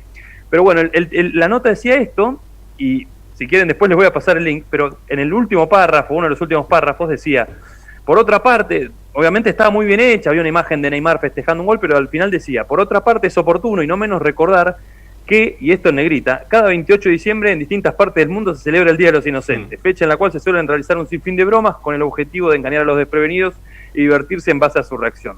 Y esto que decías, Luis, es tal cual. Imaginémonos, la gente, mucha gente, de hecho he hablado con un periodista del medio que me decía, yo no puedo creer que la gente haya compartido esto porque era muy burdo, es obvio que no lo van a suspender a Brasil de un Mundial por ese episodio. Y además la noticia misma, si uno ingresa, aclara abajo que esto es parte del Día de los Inocentes. Y es esto que decís, el promedio de notas, generalmente una nota con 6 párrafos aproximadamente, 6-7 párrafos, va entre 2 y 3 minutos, y el promedio que casi todos los medios tienen en Argentina, pero bueno, sobre todo en España es esta cifra, es de 30 a 40 segundos. Y obviamente 30 a 40 segundos uno llega a ver el titular y la foto y nada más. Sí, en definitiva, está ahí que cada uno tiene que ser un poquito, y es una de las cosas para combatir un poco la desinformación, no solo el sentido común, sino las cosas antes de compartir, chequeemos lo que estamos mandando mínimamente, más allá de que el titular nos pueda parecer gracioso, divertido, lo que sea. Hay que leer. Hay que leer, totalmente. El Homo Videns, ¿no es cierto? Exactamente. El Homo Videns, o sea que se basaba pura y exclusivamente, primero en imágenes, hoy se lee muy poco. Ayer justo en un canal de televisión, no voy a hacer nombre de los periodistas, pero eran periodistas bien, digamos, gente con bien periodistas pesados. Estaban calculando el 9%, y había profesionales aparte, no voy a decir más nada, el 9% de 900, y uno dijo son 720, y el otro le dijo no, son 9%, empezó a pensar 180, y el 9% de 900, por la cucaracha se ve que alguien le había dicho animales, multiplique 9 por 9, y dijo, claro, acá me dicen, sí, claro, es 72, peor que peor todavía. Nadie dijo, porque era muy simple, 9% de 900, obviamente te va a dar, el 9% de 900 te va a dar 81. Pero ya viste, hasta te hace dudar, porque yo los escuchaba y decía, no, pues, y esto ¿sabes por qué? Por estos aparatitos, que la gente cuando tiene que hacer el cálculo, lo hacen en base a esto. Ahora, el día que, no sé, se destruya todos estos, ya no se puede volver atrás, pero puede ocurrir, pasan tantas cosas en el mundo, ¿cómo va a ser la gente? Se agarra, ¿no?, un virus de los teléfonos. De los teléfonos, los iPads, de todo. Hay una película muy significativa, Fahrenheit 451, de Ray Bradbury, donde en una sociedad se queman todos los libros. Entonces, claro, si te descubren con un libro, no solamente te queman el libro, sino que te queman la casa. Entonces, ¿qué fue lo que hizo la gente que quería preservar la memoria activa, no de una sociedad, de una civilización? Porque esto se expandía en distintas partes del mundo. ¿Por qué 451? Porque es el grado Fahrenheit 451, es el grado en que se quema el papel. Entonces, ¿qué fue lo que hizo la gente?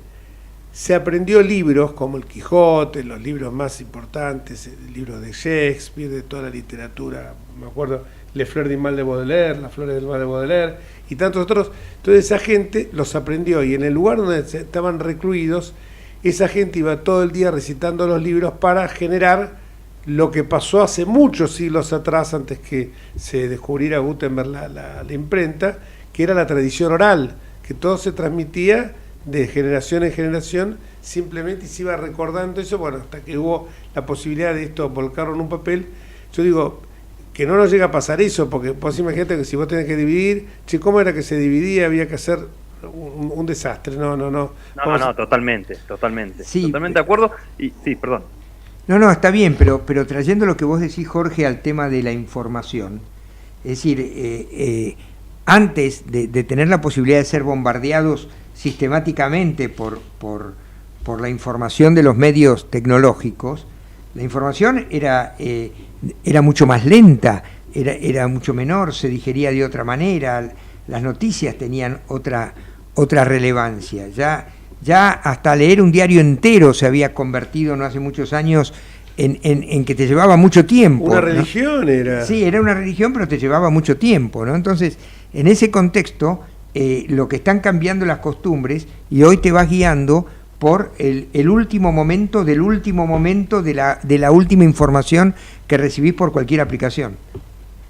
Totalmente, y esto que decía, citando para cerrar, ¿no? Lo mismo que el caso del jugador de fútbol que les acabo de comentar, que espero, dicho sea de paso, acá somos todos de River, que le vaya bien, pero yo eso mismo esperaba en los veranos en Pinamar o en donde sea, y eso que hay alguna que otra generación entre nosotros, no son muchas, pero hay alguna que otra generación entre ustedes y nosotros. Una sola, por eso mismo digo, pasa que yo cuando era chico vivía en Mendoza y esperaba los martes que llegara el gráfico. Claro. Bueno, yo llegué a esperar el día a día, que el diario lee, para ver los pases en el verano, sobre todo, que me gusta mucho esa faceta del juego. Y cuando decía esto de las generaciones me refería por Ezequiel también, poniéndolo en mi equipo en este caso, está claro. Seguro.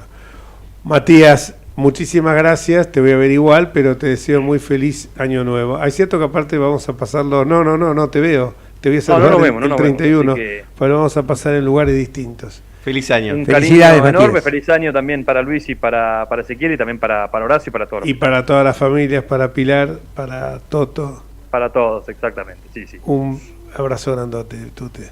Abrazo. Y vamos a una pausa que, como siempre, desesperadamente tengo a mis amigos, el control, que me hacen gestos, parecen el Penado 14. Algún día vamos a contar la historia del Penado 14. Pausa.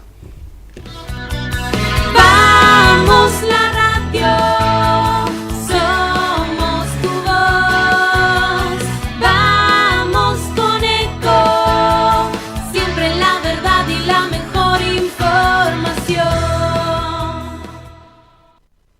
El mejor gimnasio te espera, elegí las clases que quieras. En Anfis vamos a cuidarte, en Anfis venimos a encontrarte.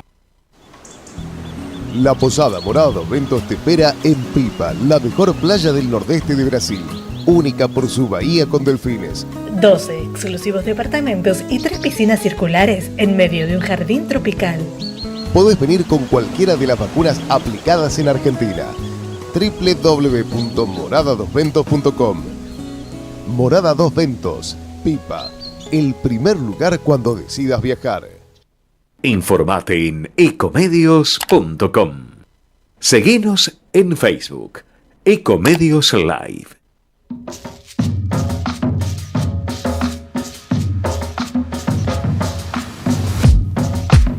Y seguimos con nuestro programa. Mientras tanto, como esto que yo entraba y salía de un Zoom, el doctor Luis Sebasco me estaba comentando cómo desestimaron los jueces, y lo digo con dolor porque tengo una amistad personal con el doctor Ricardo Recondo, no así con Culota, quien no conozco, pero que han desestimado la barbaridad del pedido de juicio político al doctor Martín Baba, que es el que lleva la causa en Dolores por hipotético espionaje, causa contra Mauricio Macri, pero esto era por haber falsificado, que creo que lo explicó muy bien el doctor Sebasco, Después vamos a hacer una pequeña semblanza cuando tenemos el programa del doctor Sebasco, como cierre de fin de año. Se está riendo, no sabe por qué lado viene. Pero ahora tenemos al mi querido amigo que tuve la suerte de participar en su casamiento, que ha sido un año muy prolífico para él, fue reelecto diputado nacional, se casó ya de veterano, y le dieron un premio, mejor dicho, terminó una maestría con medalla de oro, con la nota más alta en la Universidad de Bolonia, por supuesto online.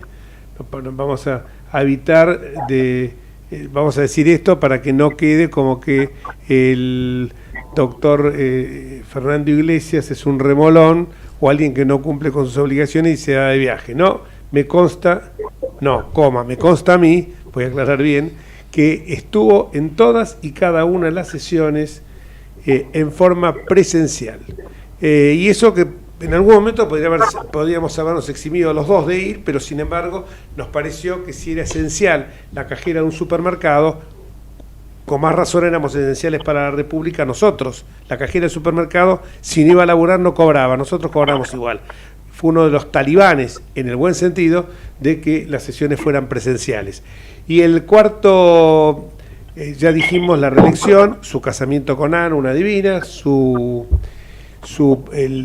maestría, y nos falta el cuarto, siguen los éxitos, como diría alguien, decía, siguen los éxitos, y el cuarto fue el tema que fue en el Congreso Panamericano de Legisladores, de Parlamentarios, fue elegido secretario general. Así que felicitaciones, que ya te las hice por WhatsApp en varios grupos, pero ahora lo hago al aire y por medio también televisivo.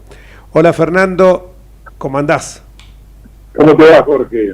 Gracias por los elogios, que son inmerecidos, pero justamente por eso me gustan mucho.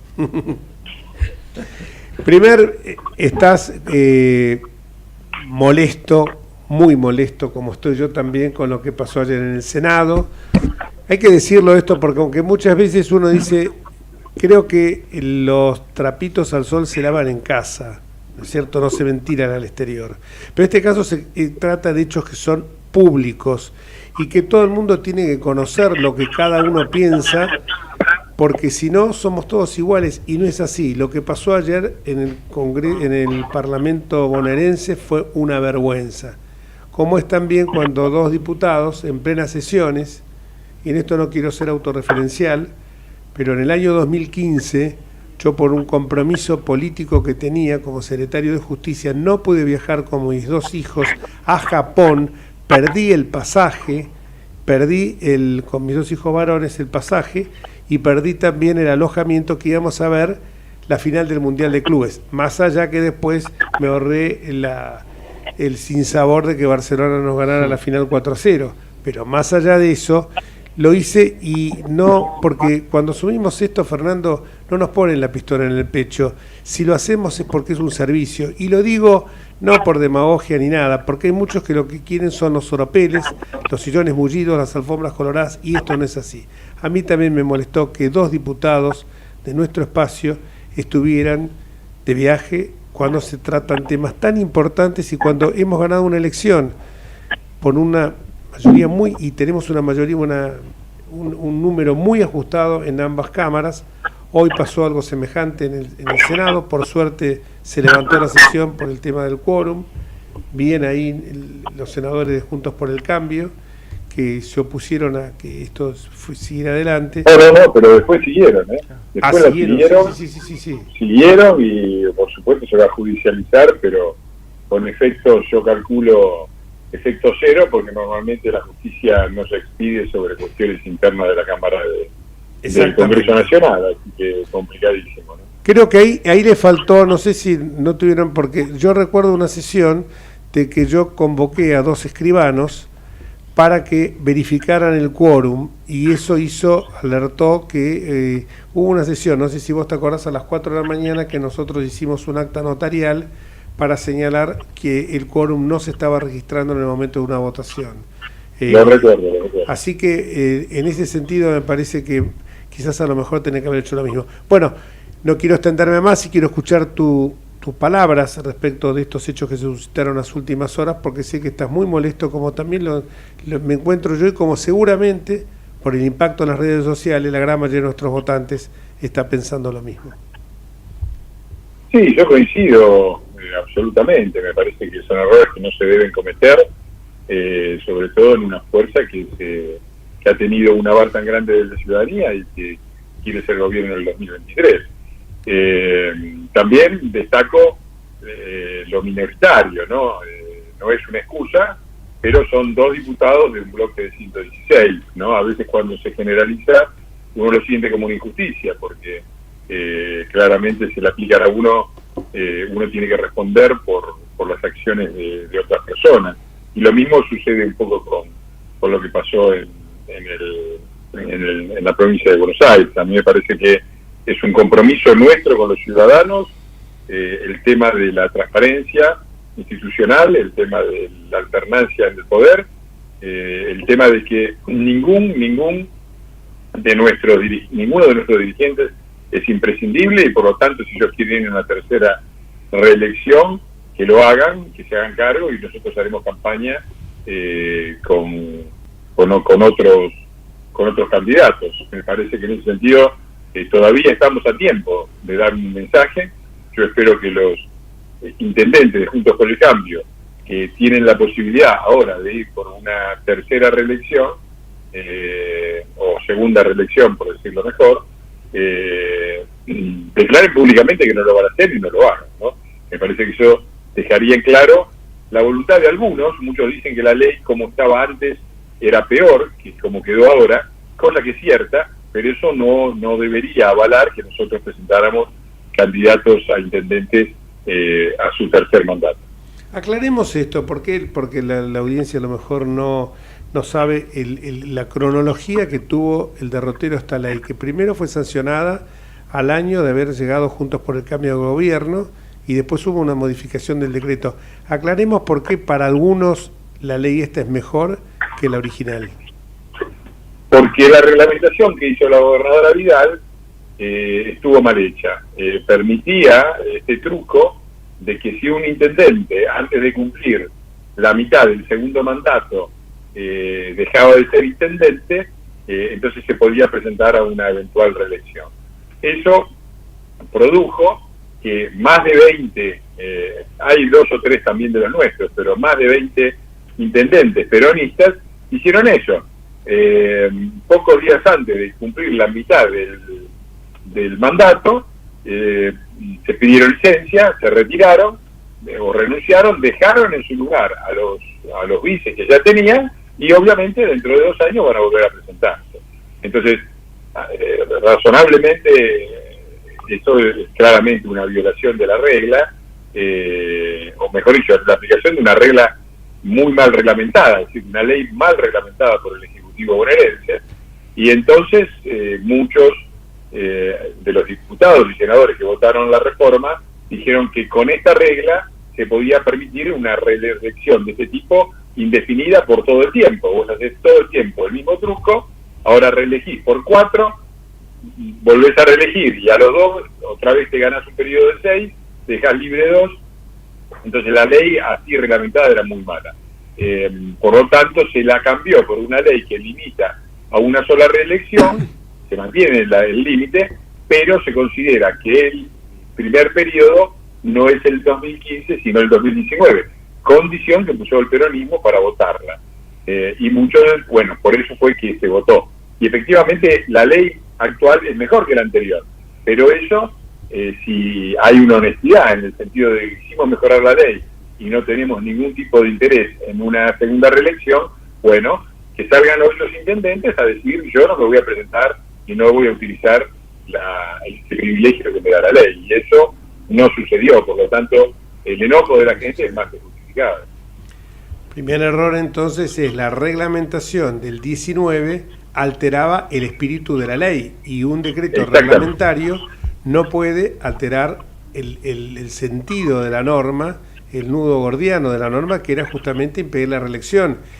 Y agarrarse, y ahora tampoco está bien, es la condición que impuso el peronismo, que el primer mandato sea el del 19, pero fíjate que siempre está la trampa, porque la otra ley decía que arrancaba en el 2015, pero dijeron, no, se puede judicializar porque la ley tiene efecto hacia el futuro, excepto que la ley diga lo contrario, y el espíritu de aquella norma era que el primer periodo era del 15 al 19. Pero ¿sabes lo que pasa, Fernando? Si seguimos buscando las argucias, ayer escuché un senador de la provincia que dijo, la gente se está muriendo de hambre, tiene miedo de entrar o salir de sus casas cuando el sol cae, por inseguridad. Sí, estuvo muy bien y yo coincido. Y si seguimos trampeando, la gente cuando vos me pediste que explicara cómo era el aspecto jurídico, la gente no lo conoce, lo expliqué. Eso no quiere decir que yo adhiera a esta posición, simplemente la explico, ¿no?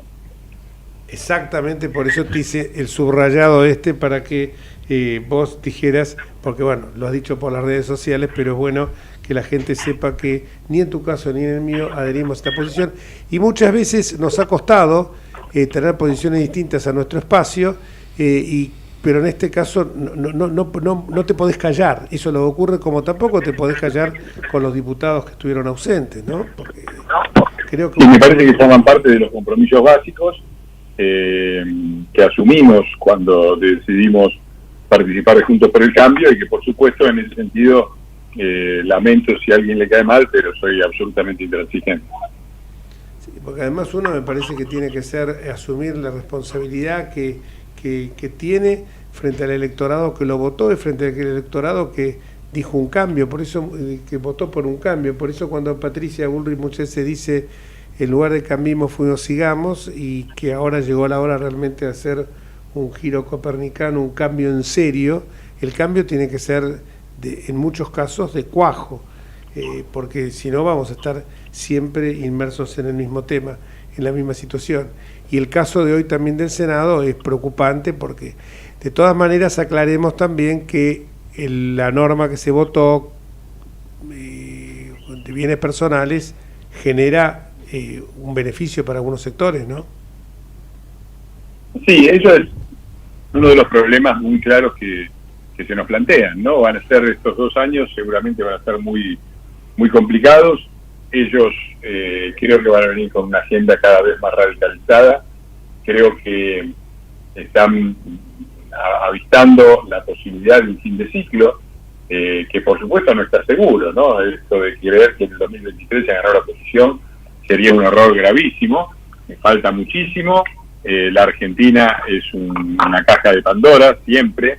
La Argentina en manos del peronismo es 2 cajas de Pandora. Es una caja de Pandora manejada por un demente o un demonio. Así que van a ser 2 años muy complicados. Y por supuesto, nosotros tenemos que enfrentar las dificultades a las que nos obliga la situación. Eso no es poco, ¿no? Porque yo veo también, entiendo la indignación de la gente, pero a veces veo una exageración en el sentido de que se nos pide, no, hay que partir, si Juntos por el Cambio no va más. Miren, la última vez que la oposición fue dividida fue en el año 2011, sacó Cristina el 54%, el siguiente candidato de la oposición sacó el 17%, y no solamente tuvimos una oposición dividida, tuvimos una oposición que era fuertemente populista. Recordemos los candidatos, ¿no? Eran Wiener, Ricardito Alfonsín, el tercero, creo que el cuarto salió Duhalde, después Rodríguez A. Realmente me parece que es un escenario catastrófico al que no queremos volver.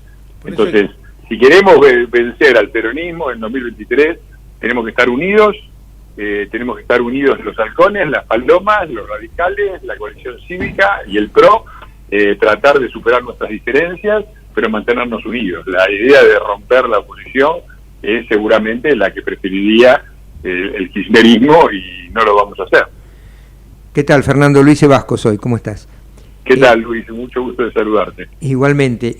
Sí, está bien, pero yo creo que es imprescindible hacer autocrítica de los errores que se cometen. Estos errores no tienen que ser tomados como una crítica tendiente a dividir a la oposición, sino que tienen que ser tomados como una crítica constructiva, es decir, saber que esto no puede seguir ocurriendo y que hay que preservar ese capital tan importante que es el capital político que se obtuvo en la última elección.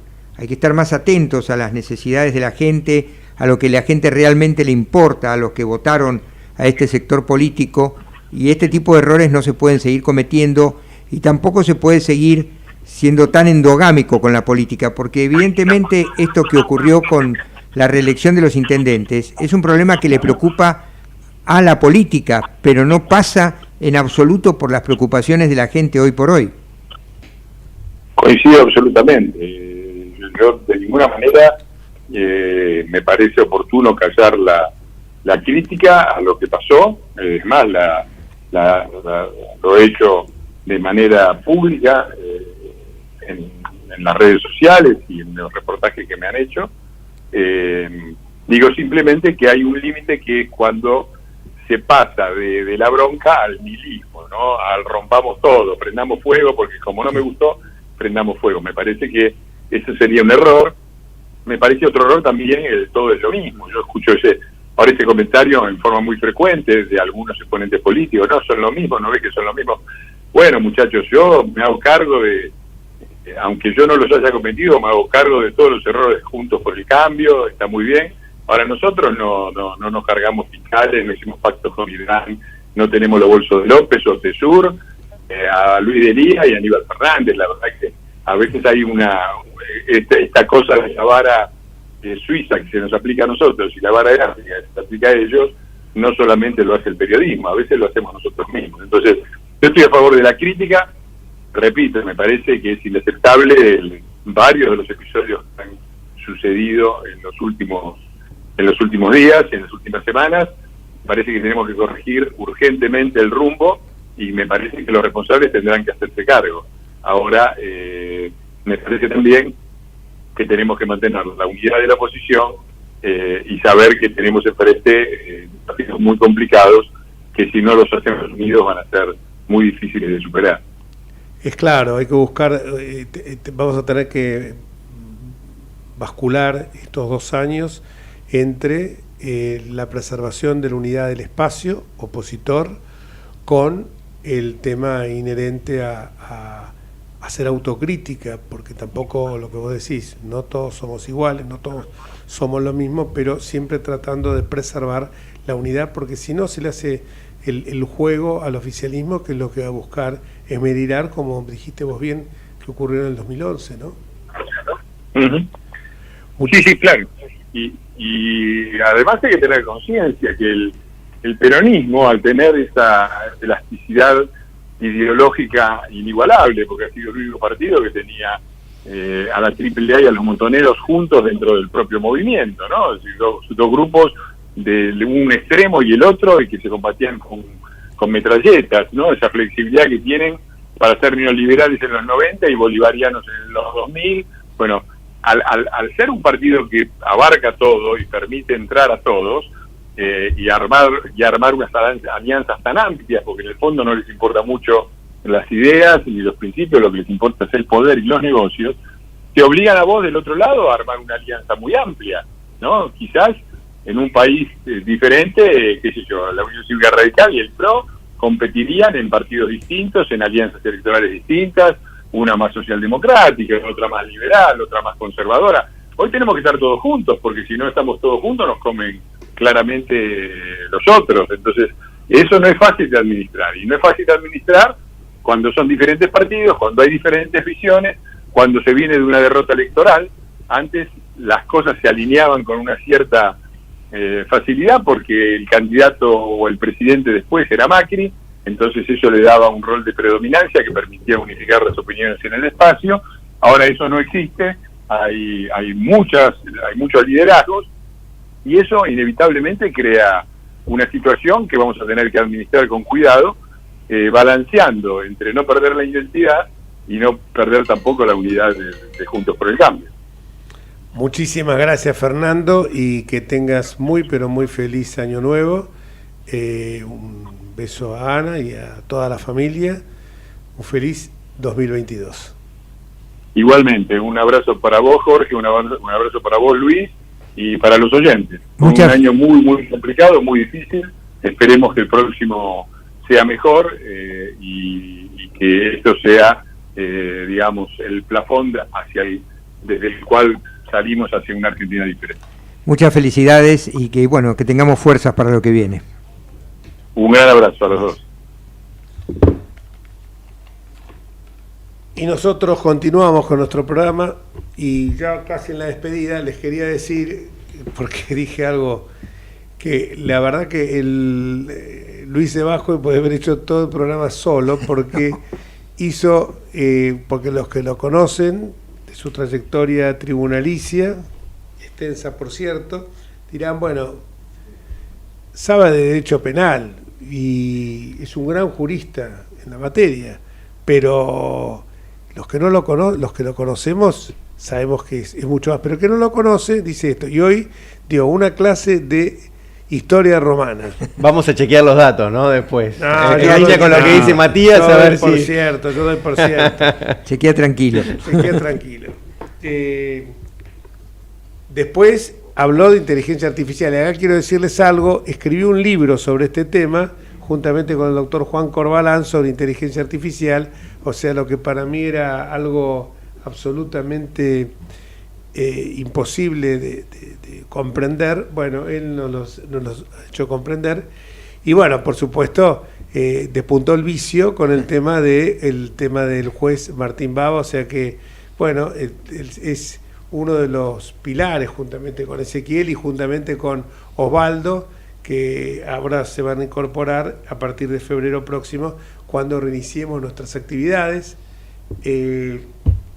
Así que les quiero agradecer a Ezequiel, a Luis desde luego por todo lo que he dicho de él, por los aportes que ha realizado a lo largo de todo este año también, y a todos los oyentes, y también por supuesto a Ana María Martínez, a Matías Enríquez, a nuestro querido amigo, el productor y el operador, que siempre me reta y asiente con la cabeza, no se puede sonreír porque tiene el barbijo puesto, a Horacio Fernández, a Cheli Fiorentino, a Silvia Pensi, que nos han acompañado, creo que no olvide de nadie, sí, me parece que estoy olvidando de uno. Eric Nathanson. Eric Nathanson, me había olvidado de Eric Nathanson, y el doctor Secchi, no sé a quién más me olvidé, de Miguel Secchi. ¿Cómo? No, Osvaldo San Martino fue uno de los primeros que nombré, chicos. Préstenme atención, me están diciendo por la cucaracha que me olvidé de San Martino, no me olvidé de San Martino, si está escuchando, si no se va a ofender, bueno, y a todos ustedes, y bueno, querido Luis, muchísimas gracias, querido Ezequiel. Por nada, ha sido un verdadero placer, bueno, y esperemos tener unas fiestas en paz y poder encarar el 2022 con esperanza de tener un gran año. Sí, la verdad que un gusto estar acá y esperemos poder descansar, que el año que viene, si viene un año movido en términos de elecciones, bueno, de trabajo por la Argentina, hay mucho por hacer. Bueno, muchísimas gracias a todos y un saludo también a la gente de esta emisora, de Ecomedios.com, AM 1220, y nosotros nos despedimos con un fuerte abrazo a toda nuestra audiencia, deseándoles muy, pero muy feliz año 2022, en familia, en paz, cuidándonos, porque los contagios, acá estaba viendo por el monitor, que récord histórico de infectados en Argentina en este último día, así que la pandemia, si bien es más leve, los síntomas, la letalidad, por supuesto, y la contagiosidad es muy alta, no es grave, las internaciones tampoco, pero cuidémonos. Muchísimas gracias, hasta el año que viene, y para variar me están haciendo señas desesperadas, me están agarrando del cuello. Bueno, muy pero muy feliz año y nos vemos en febrero si Dios quiere. Chao.